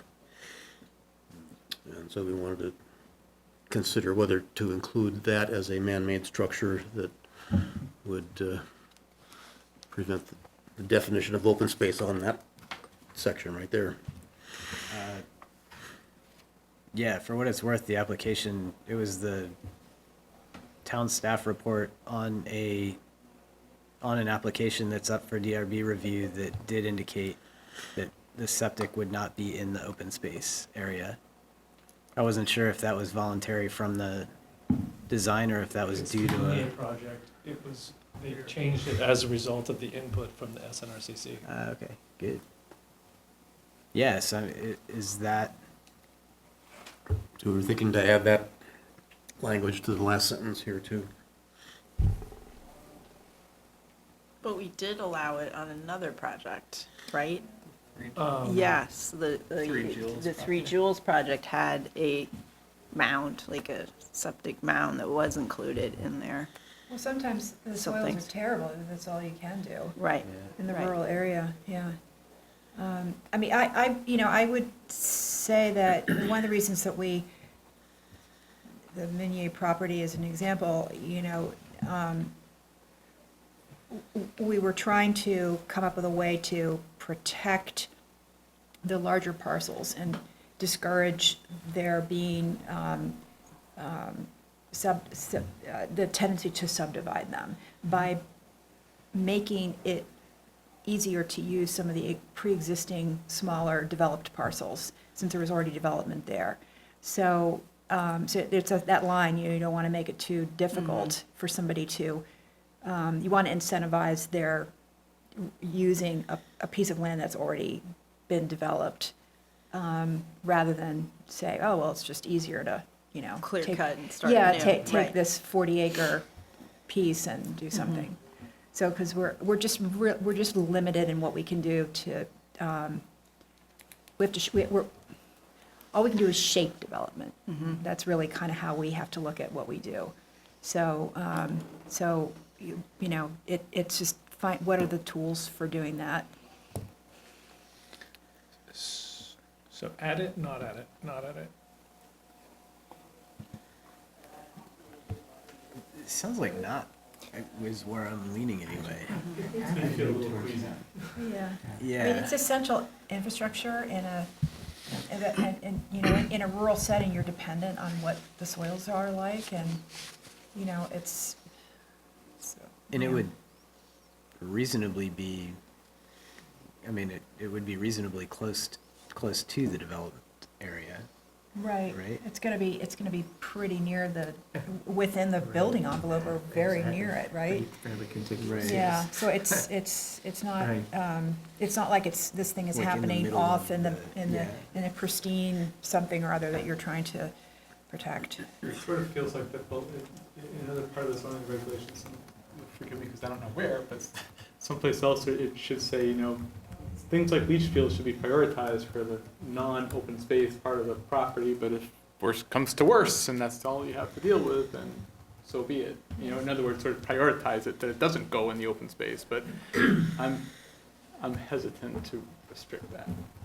Well, it's also, if you can use a conventional system versus a mound, I mean, the cost differential is tremendous, so, that doesn't seem to be appropriate for us to place that burden on somebody.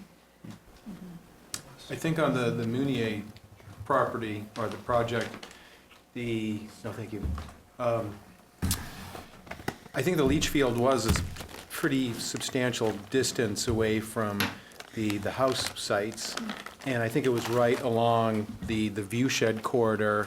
Was it Dorset Street that they're on? No, that's Spear. Or Spear Street. So in that case, it seemed like they were trying to include that leach field as part of the open space portion of their project, and at least in that case, it didn't seem like it was really appropriate, but maybe it has to be decided on a case-by-case basis.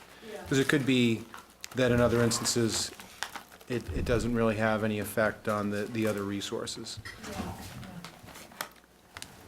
All right, who's bribing us?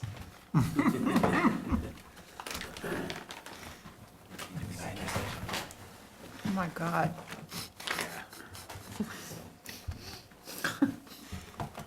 Once enough. So keep septic out. I think so. Yeah.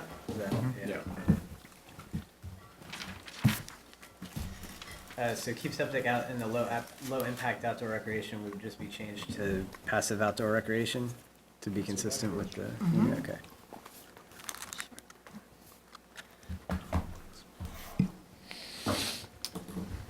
Okay. Are we good with that one now? Yep. Okay.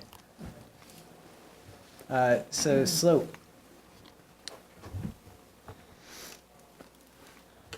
Seemed reasonably straightforward to me, the straight slope definition. Yeah, not really seeing any objections. It's steep slope that I usually get hung up on, and it has nothing to do with whatever percentage is put there. It has more to do with how we're using it and why we're restricting on a particular percentage slope. And just to try and lay this out, I'll just ask an open question. What would the reason be for not developing on 15 or greater slope? Partially devil's advocate here. I'm not.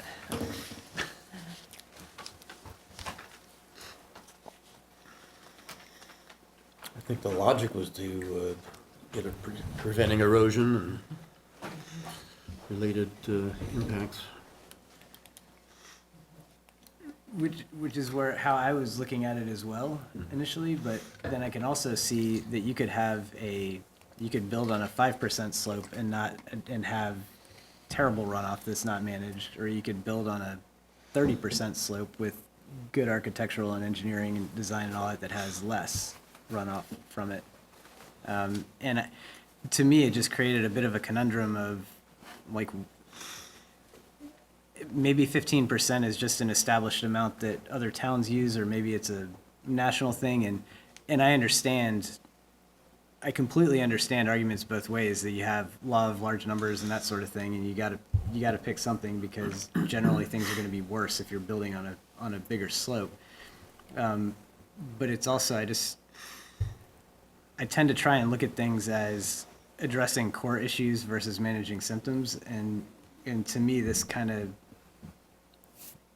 it just seems like if we're saying you can't develop on 15% or greater, but our regulations aren't actually addressing the core reason for why we would be saying that, then it doesn't seem, I mean, it seems like we're eliminating or restricting things that may not need to be restricted. Not that I'll necessarily lose sleep or plant a flag and it can't be this. It's just, that was my thought process, and I felt like it warranted a bit of discussion.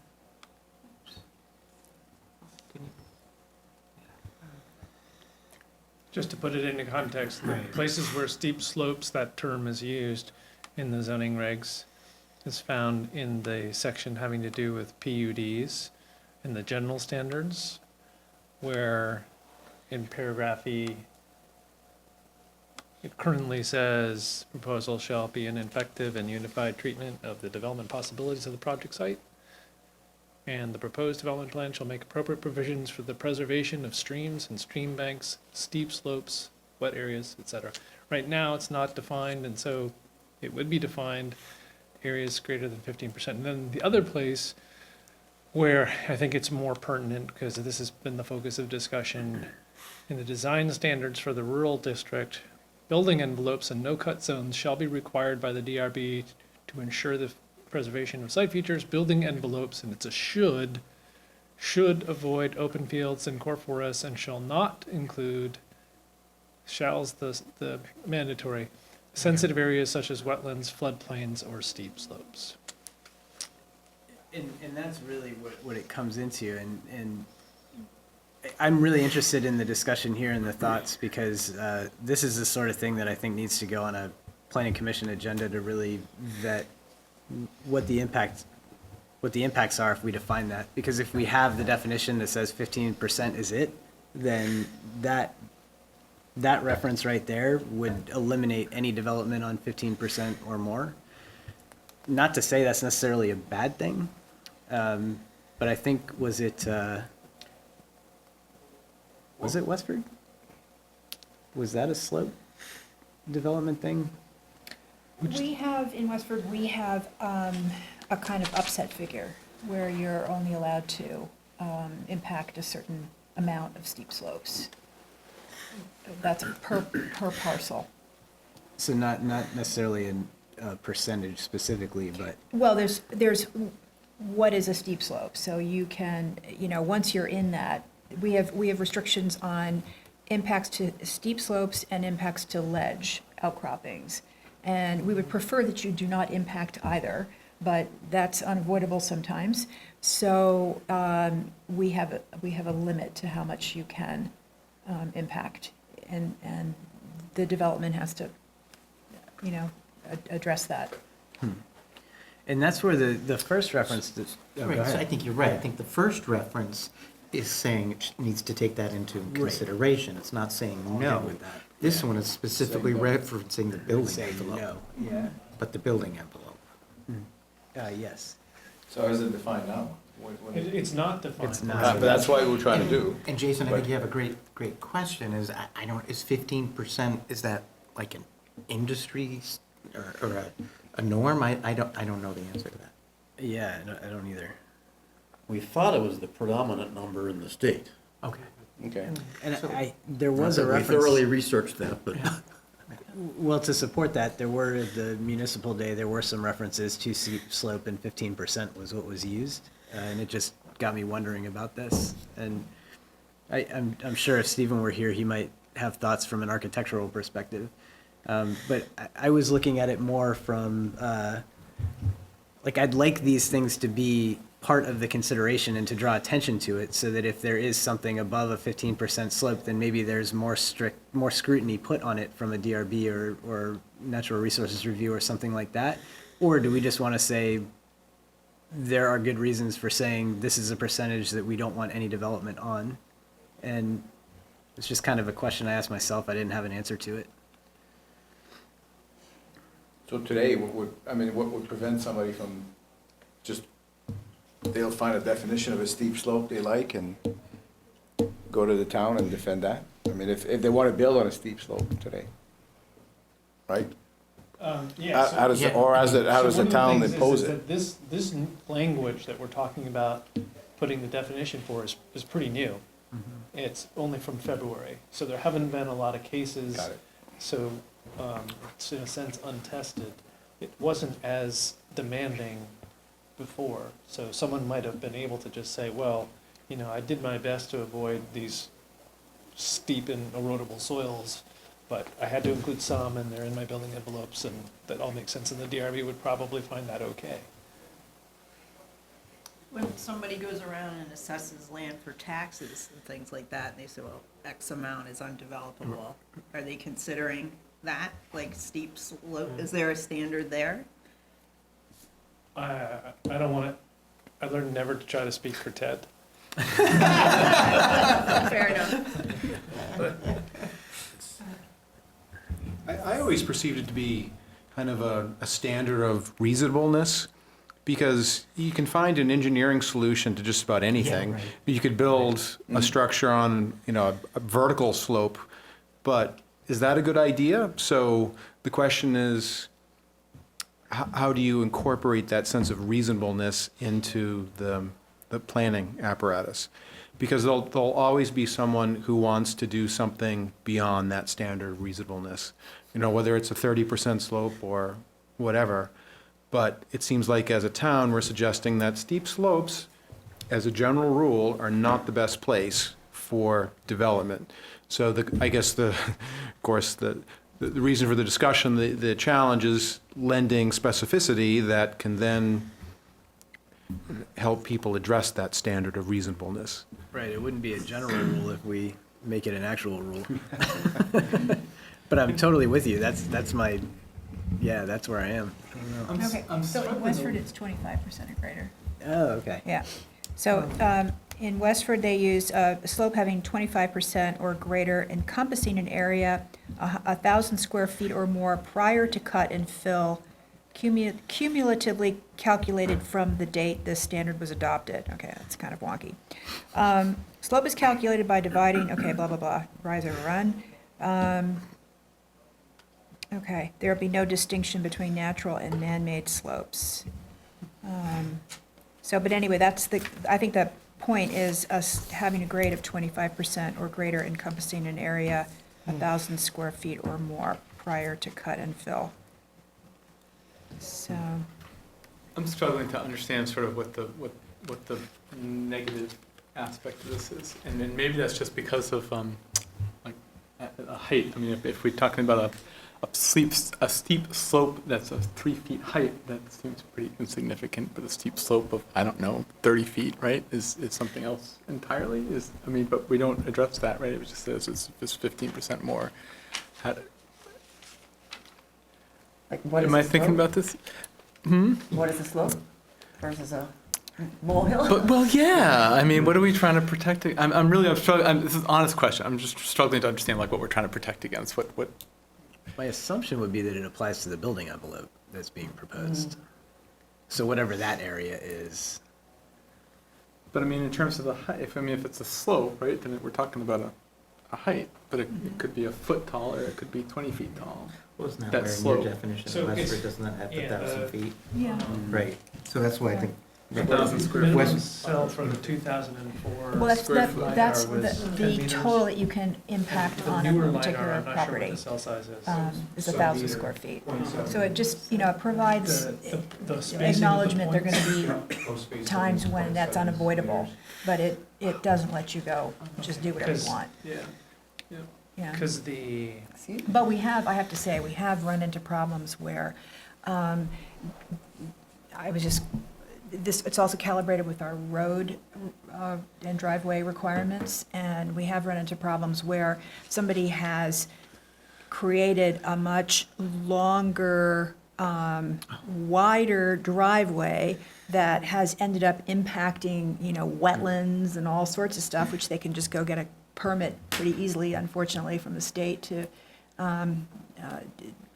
do, in order to avoid impacting some steep slopes. So this stuff can backfire on you. Right. And, it's Right. kind of like, whoa, I think we just created like, a tenfold impact in this area where we really wanted to have nothing because we were so strict about our steep slopes. So that led to our revising our road standards so that you could have a much smaller driveway, a more narrow driveway. I mean, in a rural town, the fire suppression drives the wider driveways.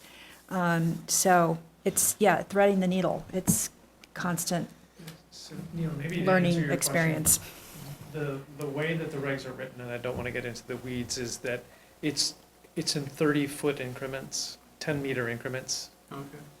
So if you had a piece of ground that it had some slope, but you have a point in the middle, and you compare it to another area that's 10 meters away, that's going to be the minimum length of the run that is considered by the approach that's spelled out in Shelburne zoning. Now, Sean's pointing out that we've gone from a world where it was 10-meter spacing to now 0.7 meter spacing. We haven't changed the regs, but that would make things even more complicated, I think. Right. You would still need a basic unit of analysis Yeah. for the slope calculations. And the way that the regs are right now is it says use the grid cell size from the 2004 LiDAR, and that's 10-meter spacing. So it's somewhat coarse, but if you don't have that distance over 10 meters, then it's not going to show up as a slope. Gotcha. That's super helpful. Thank you. Yeah. And thanks for Do we confirming know this. offhand how much land in Shelburne is covered by that? Off the top of my head, I can't remember the percentages, but we've done the town. We've used that 2004 LiDAR data and broke it up into the categories, but I don't remember the percentages. When they define that length, did they define the angle as well? 2004? Well, the 2004 data it's really just it's how many points of data there are. And so it's the grid, basically, Okay. that we have the elevations for across the entire town. Got it. But now it's even more dense. But we haven't changed the regs to construct it. Well, and also, again, not expecting to have a straight answer on this tonight or consensus. As I mentioned, we were talking about the agenda. The definitions are the sort of thing that we need to, we need to have this on a PC agenda item and really get into it and see what the greater impacts are, because per that second reference in the regulations, that would definitely lock us in, and just need to make sure that we're managing all of the scenarios.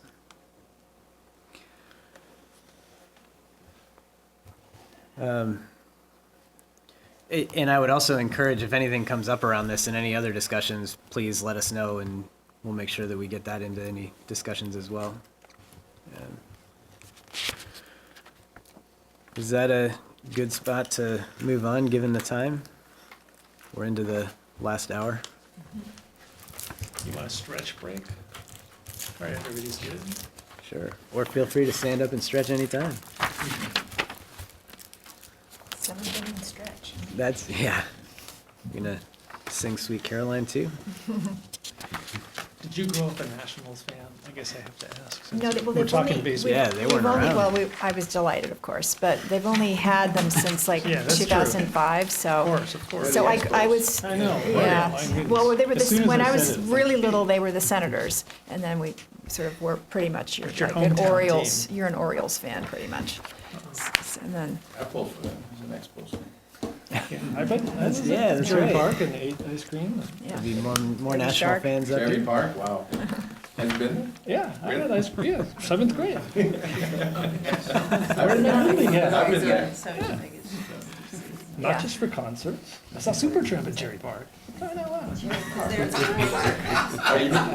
You mean Olympic Stadium? No, Jerry Jerry Park. Park? Yeah, like 1979.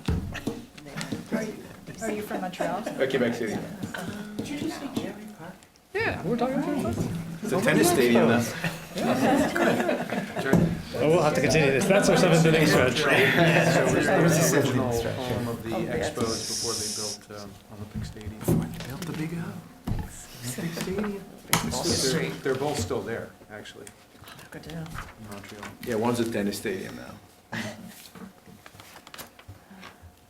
Do you want to talk about other possible zoning changes? Do you want to try to build on the conversation that we were having about the Vermont conservation design? Is there, Well, a question, in terms of zoning changes, is the discussion open to actually change these boundaries of the growth zone and the rural zone, for example? Is that what that means, zoning changes? Not something, well, not something that we've really entertained. Because the growth area 1 is effectively the village area. Growth area 2 is effectively the sewer coverage area, and then Yeah. rural is everything else. So there's unfortunately, there's a lot sort of baked into all of that. So, so it's, what would be really helpful would be some direction from you guys on what is the best settlement pattern in those particular areas. So one of the things that could be something for your consideration is lead for neighborhood design as a strategy for the growth areas, which gets at a lot of the things we've been talking about with the smaller footprint, meaningful open space, respect for resources, environmental resources that are surrounding. It's a framework for green living, in every sense. So energy efficiency, the sustainable practices for stormwater, all of that stuff. That might be a kind of template for thinking about how to organize where things should go in the growth areas. And then out in the rural areas, that's where the conservation subdivision design is going to be the most useful. But there, Isn't that more the subdivision regs in terms of where to put it and, clustering houses and things like that to minimize impact? When I think of zoning, I think of these planning areas. And I guess the reason I'm thinking about this is because, to me, one of the most ecologically significant chunks of land in Shelburne is the woods that connect behind David Webster's house on Webster Road and land owned by Gardenside, and it goes all the way down to the La Platte River. yeah, It's very significant, and Yeah. there's bobcat dens in there. Oh, I've yeah. seen fox, deer, 3 kinds of owls. So, and right now that's slated for residential development. right. So right now, we have the zoning rules and the subdivision rules are in 2 different locations in Yes, the I understand that. ordinance. And what we would like to do is have, at some point, have what's called a unified bylaw, where all of this stuff would be kind of integrated in one. And that's really, so so Westford has done that, and if you guys, and they're illustrated, so it's kind of like clear what we're trying to go for. And they give examples of conservation style PUDs. So if you wanted to take a look at that, that might be sort of a starting point for your thinking about this. Now, of course, it's a rural town that's going to, Yeah. have different objectives and things, but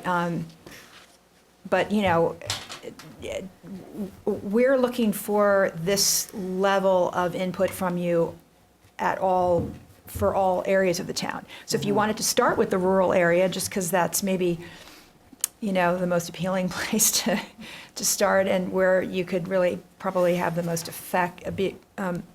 be most effective at first. You could start there and then kind of work your way into, the more urban parts of the town. Because I actually think that this has this kind of approach, this sort of lens of looking at land use and how we build on the land. There's a role for that even in the village, I mean, nothing is really too urban. That's the beauty of the transect. The Congress for New Urbanism also has wonderful resources on this, and they have matrices for, rainwater in context. What's the name of that tool? It's the transect, so the transect from biology, but it's been adapted by the Congress for New Urbanism, cnu.org, for use in built environments. Mm-hmm. So it's that kind of thinking applied to, settlement patterns. And I think that you'll find that it's a very holistic approach that addresses conservation goals and what those look like in a specific context. So, what that looks like in the village is going to look different from what it looks like out in the rural area. In the growth area, the large growth area too is going to be, of course, somewhere in between. And up until now, we have favored, car-centric suburbia, which is very land-intensive, I think very impactful to natural resources. Personally, I do not find it appealing aesthetically either. So what we're really trying to do is what's the third way? What else could we do? So specifically from us, are you looking, which would be more useful for us to, taking into consideration the natural resources, to suggest where development should go, or come up with some method to prioritize which areas should not be developed. Either Those way, are two sides of the same coin. Exactly. Either way, whatever, maybe in the rural areas, it's where absolutely development should go or something. And then it's the opposite in the growth area. I mean, whatever the priority is, the growth area is the area that is slated under the zoning to receive the most density. So that's really our biggest problem. I mean, the rural area is, it's more of a, I think the biggest threat is the aesthetics in the rural area being ruined by a lot of sprawl type development. But the resource threat to that area is probably less than it is in the growth area. I agree with that. And so the growth area would be, that's where we could really use some direction. And that's where I was kind of thinking, like, maybe it looks something like you use the stormwater sort of way of thinking about things. Like this, you got to have the smallest possible footprint here because, yep, it's slated for all this density, but that would just destroy that area, like the area that you were just describing. So how do you, if that development could potentially come there, how the hell do you fit it on that piece of land? Right. And maybe that's where it has to be. It can only be in a very small footprint, and it's got to go up, you know? So just to follow up on my original question, we're not talking about moving the boundaries of the growth of the rural No, areas. because that It'd would... be too contentious. You know, I personally, I would not mind entertaining that as an idea, but just know that you've got the sewer service area, and as you probably remember from a few years back, we had a discussion about maybe modifying that a little bit, and it was very controversial. So it's kind of like, you know, the third rail that we try not to touch. But if you guys have some great vision, you know, it's 2019, and you know, now we know about the bobcats, and we've had flooding, and people might be willing to think differently. Okay. Something to mention, I think, is that, you know, earlier we were talking about how the maps in the comprehensive plan provide the basis for the zoning map.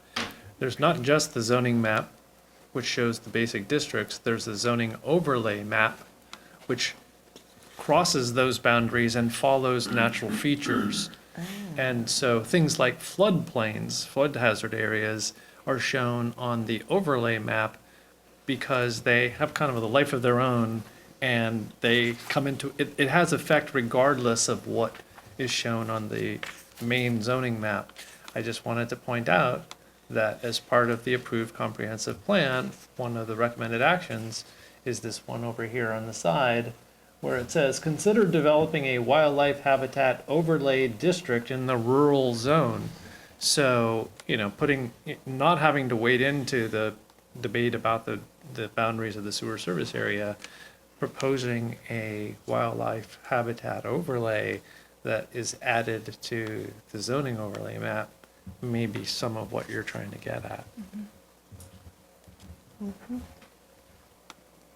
Well, also in our section in the town plan, where we tried to highlight our priorities, one big issue for us was, as we do development review,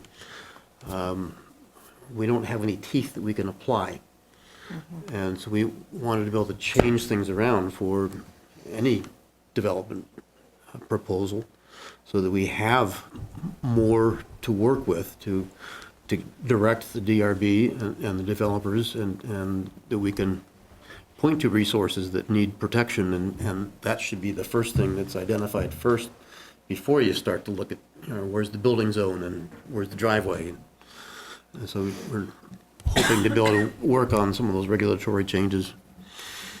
Yeah, that's a great point. That's really useful. Yeah, it's not to say that an overlay would necessarily outright restrict something if a property happened to be in it that wants to do work. It's just more, it would be another consideration and another resource. Like you were mentioning, let's work based off science, and if we have these resources and can leverage them effectively, the considerations are great. The first thing is to have it mapped, whatever it is. Have it mapped, and then you can write the regs to accomplish whatever it is that you're saying. Make it a consideration along with other things, or something it's a prohibition. You got a range that you can work with. But the having teeth, Don, depends on having the resource defined and mapped, and then the language in the regs that spells out what's this level of consideration. Because if you don't have that, you got nothing. Yeah. And those overlays can be actually, very binding. In Westford, we have the water resources overlay, and around any kind of Class 2 wetland or, higher order stream, there's a 100-foot buffer on either side of that resource. And it's possible to get a waiver. That really restricts development. It's possible to get a waiver, but you've got to, you got to be able to meet the criteria to get a waiver. And then you're only allowed to encroach 12 feet, and it can't be more than 400 square feet, and it's one time. So it's, so we give you a little bit of an out, but it's like a little tiny out, and then you got to be able to meet the criteria. So, they can be very effective.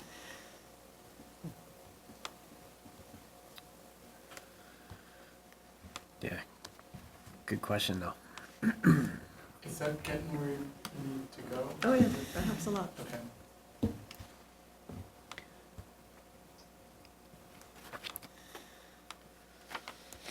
Should we move on to stormwater? Okay.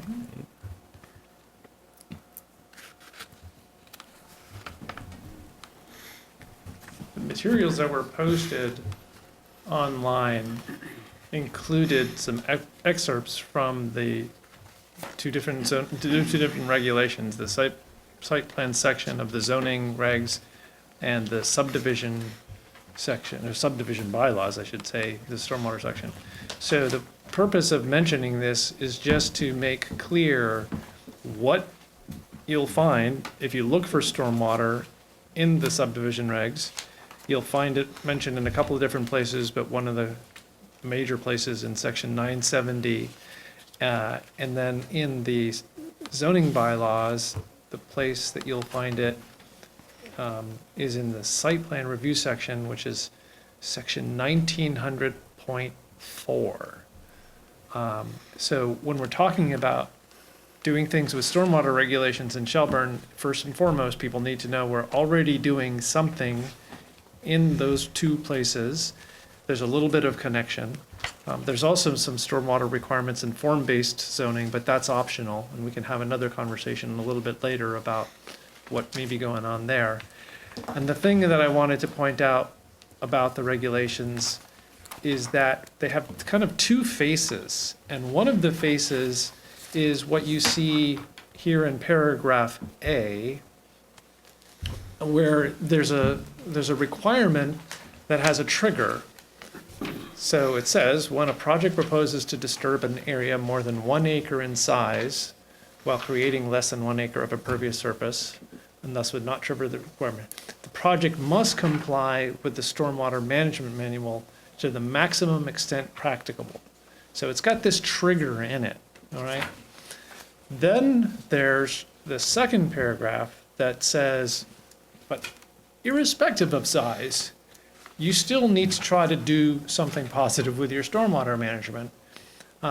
So here, irrespective of the size of the area of disturbance, the amount of stormwater and other surface waters leaving the site shall be minimized by the site design. Now, it's a soft requirement, but it is the kind of requirement that you find in site plan regulations, which tend to talk about, maximum safety or maximum efficiency or things like that. But I just want people to know that there are, and I won't get into the individual details of the stormwater requirements, but you find these two faces both in the zoning regs and in the stormwater, or in the subdivision regs, where this first section refers to these specific standards that are found in state regulations, but then it says things that are, shall be complied with by every project that's subject to subdivision review. So even if these state standards don't apply, you still need to try out low-impact development techniques. You still need to put things in a proper location. So I'm just trying to get home the point that the way that we have done stormwater regulations in Shelburne involves these two phases. Why is it significant? Well, one of the things that we found as of late is that the board and other staff are a lot better at working with the threshold type requirements. They kind of forget about those things that say, but irrespective of the size, we still want you to do a good job and make for a better stormwater design. So I think going forward, the Planning Commission, and with the help from the Natural Resources Committee, needs to wrestle with that and decide whether or not it can continue with regulations that have these kind of softer requirements, or whether you have to put everything into kind of a hard requirement format. Now, also posted online was something that is showing, this is a chart that just shows the logic that's included in the form-based zoning regulations. And like I said, the form-based zoning regulations are optional. They have tougher stormwater requirements than the underlying zoning, tougher than their underlying requirements. And it is this more prescriptive threshold type approach. But whenever you use those threshold approaches, you come up with these same kind of dilemmas that you had when you were talking about slopes. Is like, well, why is it 15% and why isn't it some other number? Now, I just also had posted that as far as possible future adjustments, this is the bigger picture policy question. Right now, if you stick with conventional zoning in the area along Route 7 north of the village, you have a somewhat easier path for stormwater. If you go the route of form-based zoning, you have a more demanding path for managing stormwater. And the question that has been discussed by the Planning Commission is, do you make the playing field level and say that even if you're using the regular zoning, you have to meet requirements that are as strict as the form-based zoning? So that's what this document here that was uploaded attempts to do. We've already got something in the zoning regs called the stormwater overlay, and it doesn't really do a lot right now. What it does basically says is you got to meet the state requirements or show us that you don't have to meet them, which is kind of what people would have to do anyway. But this proposed revision would beef it up by basically saying that you have to meet the same requirements that are found in the form-based zoning. It would level the playing field. There's been some limited discussion of this by the Planning Commission. It's been reviewed some by Tom DiPietro from South Burlington, who helps Shelburne out with stormwater. Don't know what else you want to cover, Jason? Mostly just that, and Don, you had come to one of our meetings, and in the form-based zoning, which is more restrictive now than here, and you had made some suggestions, and we went back and forth and came up with those rules. And my view, and I'm happy to hear different opinion, but it sounded like there was a reasonable consensus that that the Planning Commission would be interested in making sure that at least those standards were the same, so that taking regular zoning over form-based in that form-based overlay wouldn't be more attractive for stormwater issues. Yeah, how often is that the reason for not using form-based zoning? I don't know that we Does have anyone have a enough sense? data for that. We don't, yeah, that's one of the things we were just talking about. We don't have a good handle on why people are not choosing form-based zoning. The big carrot for form-based zoning is greater density. So the projects that really want to have more density would gravitate toward that. But if it's a project that doesn't necessarily, isn't really interested in density, then there are a lot of reasons, or various reasons why they might not want to use it. It seems to me that the stormwater regulations are there to protect the water body, right, the water system, and it's hard for me to understand why we would have one set of regulations which is less restrictive than another set of zoning regulations. I mean, it feels to me like it should be, if what's important to Shelburne is to protect the water body, then we ought to be consistent across our zoning regulations. With a high density then? Kind of trade-off? Trade-off? I think some of what was in mind was getting the kind of development that the community felt was better, be it in terms of design and its visual aesthetic, be it in terms of its environmental performance and stormwater, and the real board was higher density. So I think that was in the mind of at least some people. I was going to say, in response to Susan's question, there was a focus group with developers, and when this issue was discussed, their reaction was, don't make us do more than the state already requires, because that's already good enough, essentially.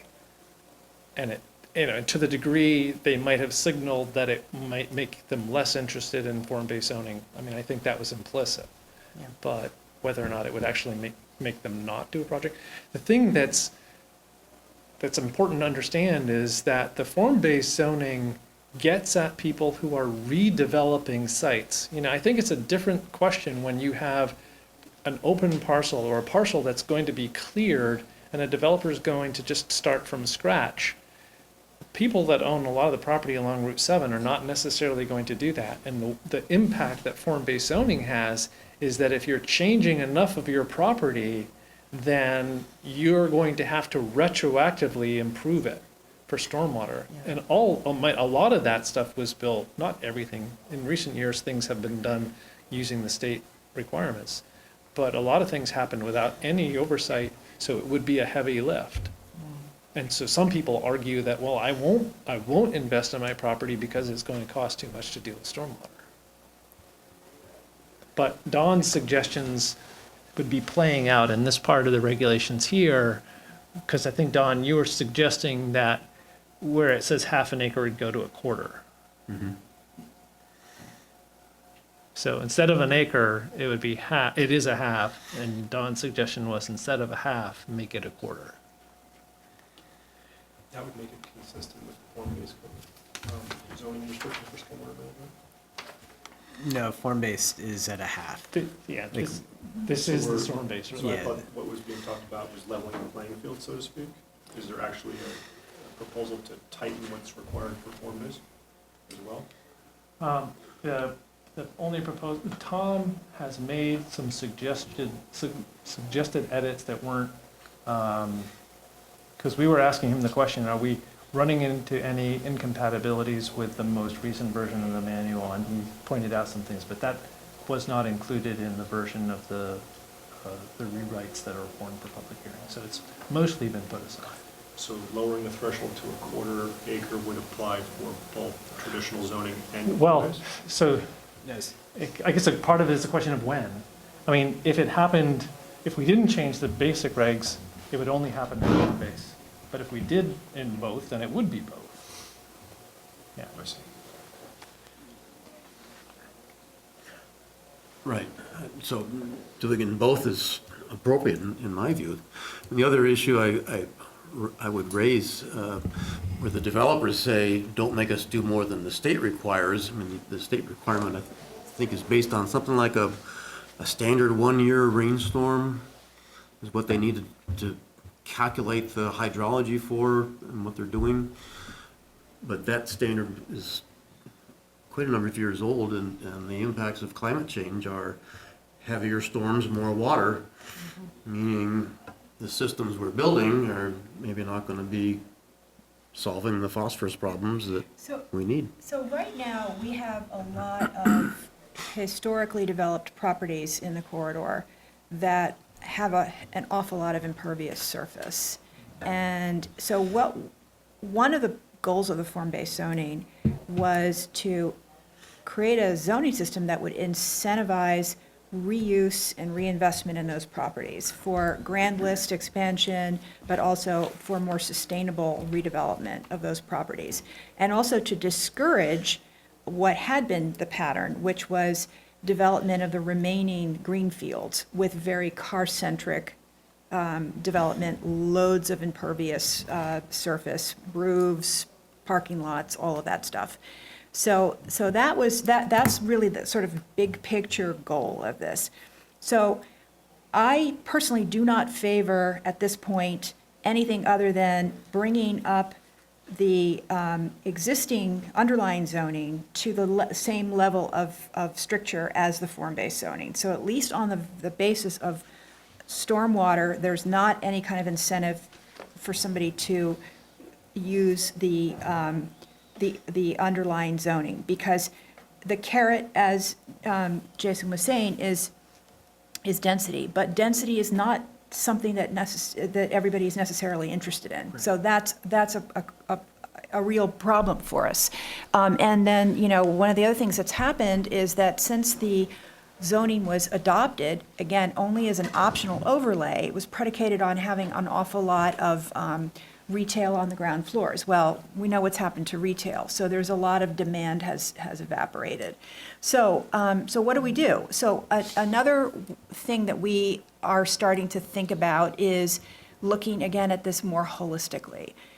Can we think of this as maybe a series of stormwater sub-watersheds, and they could each have we could approach the zoning in those sub-watersheds with a degree of a bit more refinement. So we're achieving goals at the district-wide level, which is in the end going to be an awful lot more effective than just creating this potentially onerous system that might disincentivize somebody from redeveloping at all these older, outmoded, very stormwater unfriendly sites, because we have these very parcel by parcel onerous restrictions. So that's really where we are. Just to recap, bring the underlying zoning up to the same level of rigor and, modernity as the existing form-based zoning. So there's no reason to not, on the basis of stormwater, decide to not use the form-based zoning. And then secondly, kind of rethink how we're approaching this. And that's a more complex question. But that's sort of where the commission at least has been thinking about. Just a comment too, and Mike, you should pipe in if you want. It kind of goes hand in hand with the stormwater utility, which is, written a credit manual to incentivize best management practices for stormwater. So Yeah. that should all kind of be considered together in some way. Yeah, well, and a utility. I mean, if that Yeah. ever. If that ever happens. So, Yeah. yes, so there's a lot of chicken versus the egg things that have to, everything's much more complicated. But it's on our radar. We want to be as effective as possible, but we also don't want to disincentivize That redevelopment. the development or send it in completely the wrong direction. You mentioned the credit manual being something that would incentivize good behavior. I've heard Tom say that in South Burlington, there are fewer people that apply for the credits than they would have, that are eligible. Right. And so I'm just kind of curious, and I've also heard it discussed in the context of places like the Automaster, where they've already done something, that to charge them a fee, they're going to feel it's unequitable. So the credit manual would allow them to get some credit for the things that they've already made. Yes. Is there much good reason, either based on literature or something else, that suggests that an individual homeowner will seek a credit by making some change in advance to knock down their costs? I guess I'm just questioning the manual really incentivizing rather than warning people who were required to do something and they have done it. The way the program's being set up at this point, homeowners are not eligible for Okay, credits. so just to be the commercial. They'll just be So non-residential. the residential will be tiered where it wasn't originally. That's correct. Do you want to slide the mic over And a little bit? that's because it would just be too much work to go look at individual rain barrels and things like that. It's just, we don't have the resources to do Communities that that. have developed stormwater user fees in the area and throughout nationally, I'm not sure of any, I'm not aware of any that offer credits for residential properties due to the administrative burden. So it's going to And be what's- the commercial that would be Right. either rewarded for what they've already done and possibly incentivized if that's the experience. So I guess there's a handful of types of credits that are being considered. One is sort of a treatment practice credit, so, and that's in alignment with the state manual, your water quality volume, your channel protection volume treatment. So a site that maybe has an up-to-date modern stormwater treatment practice that went in recently would be able to get credit in that portion of the credit manual. There is an agricultural credit being considered, an education component for schools, private schools, institutions that teach a water-smart curriculum. What else am I forgetting? I think that's, Ag, education, and Ag is- treatment. Ag Yeah. is defined. I mean, I guess the obvious, well, we can talk about things offline, but.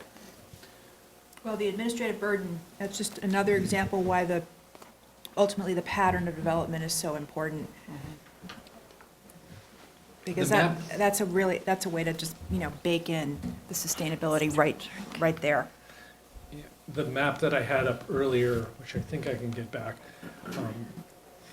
when Kate was mentioning the places along the corridor that have better soils for stormwater to infiltrate, that was something that I had shown, and I don't know that I still have it up.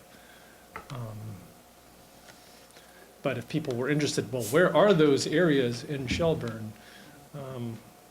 And that was, I think, Amy McCrellis's suggestion was that we leverage that by having a much smaller development footprint allowed on those parcels and going up.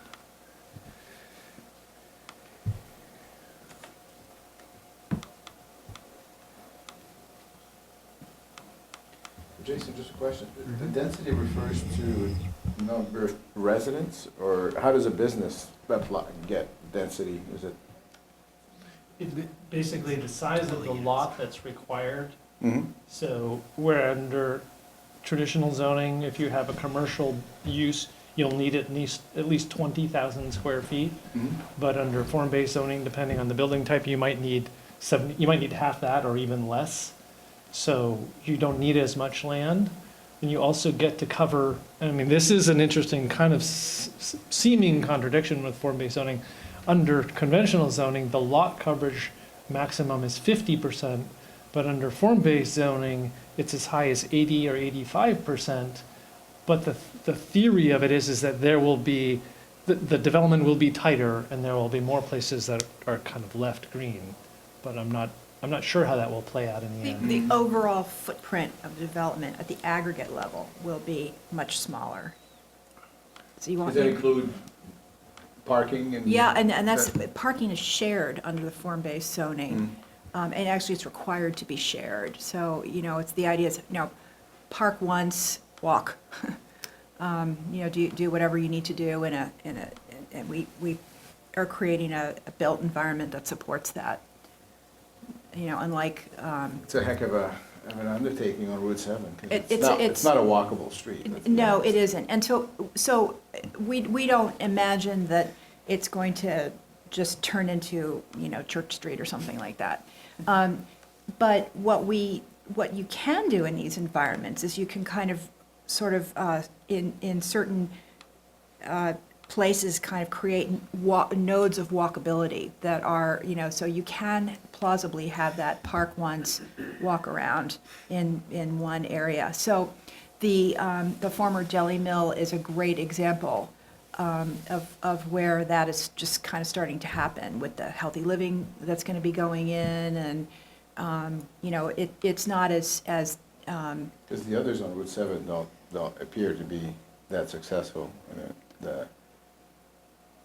There's one that I think it's a pizza place, or Archie's, and then there's a fitness center there for a while, and that's the one I'm Okay. talking about. Or So maybe there's that will give it some life. yeah, so there's the healthy living is going to be going in there soon, and yeah, so I think And that, under the form-based zoning, that could be redeveloped, or you could have additions added on into it. So, like, I think when that was built, there had to be a huge amount of land conserved for parking.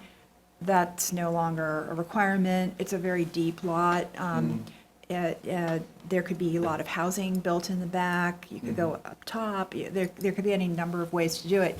And, you know, you'd be right by, you know, your walking distance to the village. There's transit, you know, there's a grocery store right there. I mean, there, you know, potentially there could be some advantages. And it'll happen incrementally and over time. This is a long game. Yeah. No, it's good. But, you know, the alternative is to just sit back and watch, you know, do nothing, right? So what this is starting to do is kind of export some of the character of the village out to beyond the village, as opposed to standing there waiting like, you know, for, you know, at the castle gates for the invading army to come to you, you know? So it's just sort of an alternative approach to using the land, yeah.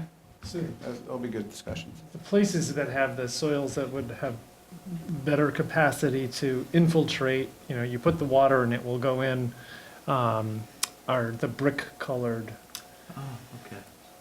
And some of that, you know, unfortunately, I guess, it's already been developed. You can see in this area up here, there is already a lot of development on it. So whether or not there's a way to capture that capacity. So it is a little bit scattered, but it's a resource that possibly could be capitalized on.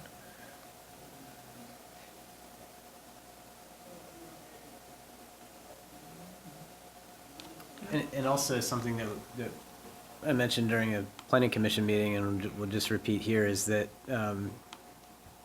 fully understand the resistance that, or the position that developers would take to say, you know, don't make things more strict than the state. But we do have a pretty hefty stormwater liability that's hitting our budget, and if we don't control it now, I mean, we're gonna cover it as taxpayers later. So it becomes where does the expense come? And especially moving forward, and to your point about weather getting more extreme and needing to plan ahead for those types of things, we're going to pay for it one way or the other, or it will be paid for one way or the other. And so it's a good thing to have considered now. Are adjoining communities following suit with being more strict in the state? Just thinking about the economic forum meeting and. I thought I remembered Heinsberg had went to the quarter acre. The competition of South Burlington. South Burlington. South Burlington It's had stricter regulations for some years now. What's that? In South Burlington, it's had stricter regulations. Which would make for some sense years. because of all the. Burlington itself also, Burlington Pro. Do the form-based standards imply less impervious surfaces? If we're thinking about the volume of impervious surfaces ultimately being the key consideration for stormwater, I know that design is also an issue. Will the form-based requirements provide that higher density, but say reduce the parking lot so that the parking lot actually has to be in a garage, a covered garage, or, you know, I have to admit, not really familiar with all of the facets of the form-based code, but will it have the effect of ultimately reducing impervious surfaces? That's the hope, yeah, because you're allowing the higher density in the building so that, you know, they can be multiple stories. Before, they were only allowed to be one story, and they have to supply all of their own parking and all that kind of stuff. So, yeah, so hopefully smaller roof volume, and things located at least in certain nodes more closely together to encourage walking and getting around, you know, multimodality, and then the shared parking. But there's no absolute prohibition. I mean, if we think about form-based zoning as a 50-year goal, because it doesn't It doesn't happen overnight. There's nothing about form-based zoning in and of itself that would prevent the build-out. I mean, as long as the map remains the map, there could be build-out. And it is going to be a higher density build-out, but there will be more stormwater control as a result because of the higher stormwater requirements. And if I understand correctly, then the form-based code, the end result in its current form is that it has to meet a higher discharge standard than the non-form-based coding, and hence the discussion about standardizing it across the entire town. Well, I don't think of it as being so significant at the bigger scale development. It's really more significant at the smaller scale development, which without the requirements doesn't have to be subjected to review. The bigger scale stuff is going to have to be permitted by the state anyway. It's gonna, yeah, so it's a question of jurisdiction over more development, is how I see it. And already, much of the corridor is already developed, so that's important. But we do need to find ways to get stormwater implemented on the places that's already been developed. So, Make one comment about that. The state has released its draft 3-acre permit. Folks may be aware of that. So Yeah. projects that were developed before stormwater rules were in place that have been grandfathered for stormwater requirements up until now, having 3 acres of impervious or more on your site have all been notified and will have to basically install stormwater treatment for that existing, sometimes very old impervious surface. So I'm not sure how many of those get captured or get picked up along the Route 7 corridor, but I'd have to think that some probably do. Yeah, that's a good question. I don't have it on this computer, but I think the Blue Links property may be one of them.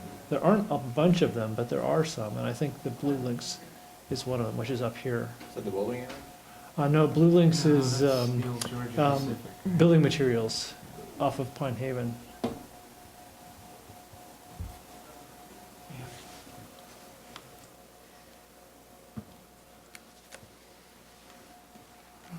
So just with a time check, we're at 10 to 9 right now.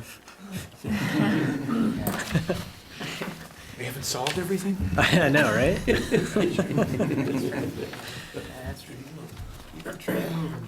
Yeah, so that is where we are with stormwater, and as this started out with the planning commission, and this is on one of the future agendas that are coming up to address, because December 5th? yeah, Is- because we do want to at least bring the underlying regs up to what we just did for the form-based zoning, which would be good. So, noting the time, as far as planning issues go, as I mentioned, when we were talking about the agenda, capital improvement plan, I'd be happy if anybody has strong feelings around anything in particular, because ultimately what's going to happen is the planning commission will traditionally puts together a memo that says, here are our thoughts around the SIP. And one thing I think we're all in agreement on is to maintain the open space fund and fund it fully. So that would be on there. Is there anything else that stands out from anybody or Dean that you have? There's a lot on it. Yeah, some of the areas that may be of interest include I'm going to rotate this in just a second. The stormwater projects, there is the line that is in there for the open space fund, which basically reflects the fact that the current year is 35,000, future years maybe 50,000. Just a quick question about, I see paving Pond Road is on the list. Paul Goodrich. Is that, I thought that's come up several times before, it's coming back around?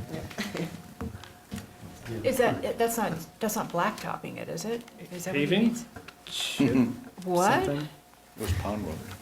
Pond Road connects Yeah. Dorset Street over to Route 116. Oh, my God. That's not paid? That was a ballot item. Yeah, I thought we. Was that last year or the year kinda- before? A couple years ago. It was a while ago. Was it? Several years ago, it went. Time flies. I know, it was scary, 'cause that was a while ago. I don't think it was Oh, that really? many years. It has to have been within the last 2 or 3. Yeah, it was 2 or 3 years ago, yeah. All right. So it's going to be paved, or is there going to be? Well, this is the capital plan, so this is not it would take it being in the actual budget. Thing to do is to see whether or not Paul puts it in his budget. That would be circulated. Thank you. And that would be known by about the 15th of December. There's an all-day budget hearing that the select board has in here, and that, I believe, is the date. I'll confirm it. But anyway, the open space fund line is on page 9 of 10 in the document. And again, it reflects what we actually have in the current year, which is 35, and then it's 50,000 each year going out for the next 5 years, consistent with what happened last year. And then the stormwater projects are listed above. Yeah, essentially. And again, this is stuff that, feel free to, it's not to say this is end of discussion. If anything comes up for you, let us know, because I think this is on our next agenda, on the 14th, to We had talked discuss about it, yeah. what we would then forward to the select board with comments. So feel free to give us any thoughts you have, or come to that meeting for that agenda item. I mean, I will say that I think things are going in a positive direction with Peter Frankenberg for the 3rd or 4th year coming to the planning commission meetings. And he's really bought into the idea of the CIP reflecting the kinds of recommendations that are included in the comp plan. And he's transmitting that message to the select board when he makes his presentations to them. So I think that's really good.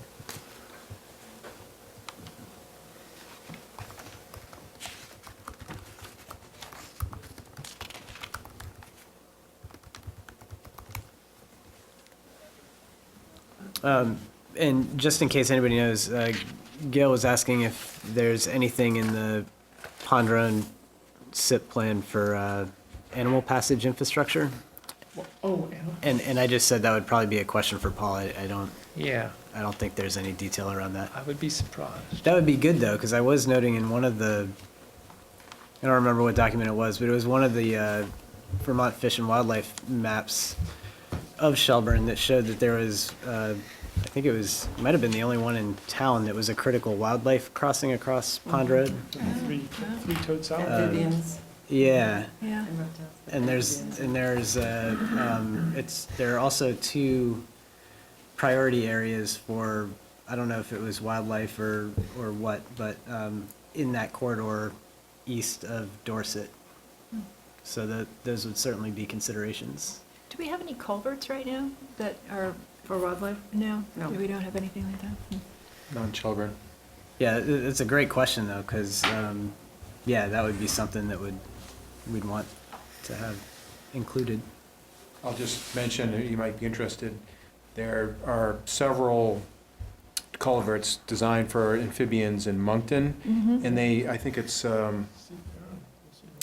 yeah, and I'm trying to think where you can find this, maybe it's Lewis Creek? Lewis Creek. They have these great videos that were taken during the spring that show amphibian movement through those corridors. And they have these Definitely watch it sometime. garters to funnel them into it, and they really work. Interesting. It's amazing Yeah. to see the diversity of wildlife crossing through Yeah. there.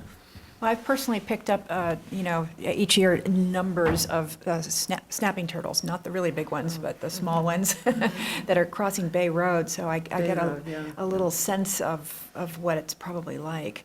Yeah. But, yeah, I wonder if that's the kind of thing we could ever, apply for a grant for or something? So this is tying in a little bit to what was previously called the Human Wildlife Interactions Group, but now has been renamed The Animal Coexistence. Animal Coexistence Group, which is a subcommittee, the Natural Resources Committee, that sprang out of the issue with beavers. But crossings is one of those, and collecting data from VTrans on roadkill and things like that is something that was mentioned. Cool. Yeah, that's great. I'll look into that funding Go issue. there too. Yeah, yeah. But it is proposed for. I wonder if that could I be mean, something to do with the school kids or Yeah, something, it's too. in the year that we're budgeting for now. So if it's in the CIP proposed for FY 2021, you know, it could very well end up in his proposal. So when the public voted on it not to be paved, how long did that sort of sentiment or that vote hold for? Apparently only 3 years. Whatever date in 2020 back. I think Paul he's continued to want, I don't know that it was anything other than a defeat of a budget item. I don't think it was anything beyond that. And so in the same way that people can petition for revotes, this is sort of like that. Maybe with an article in the Shelburne News, we still mean it. That's the headline. So it's flower. It's our version of Brexit. Yeah.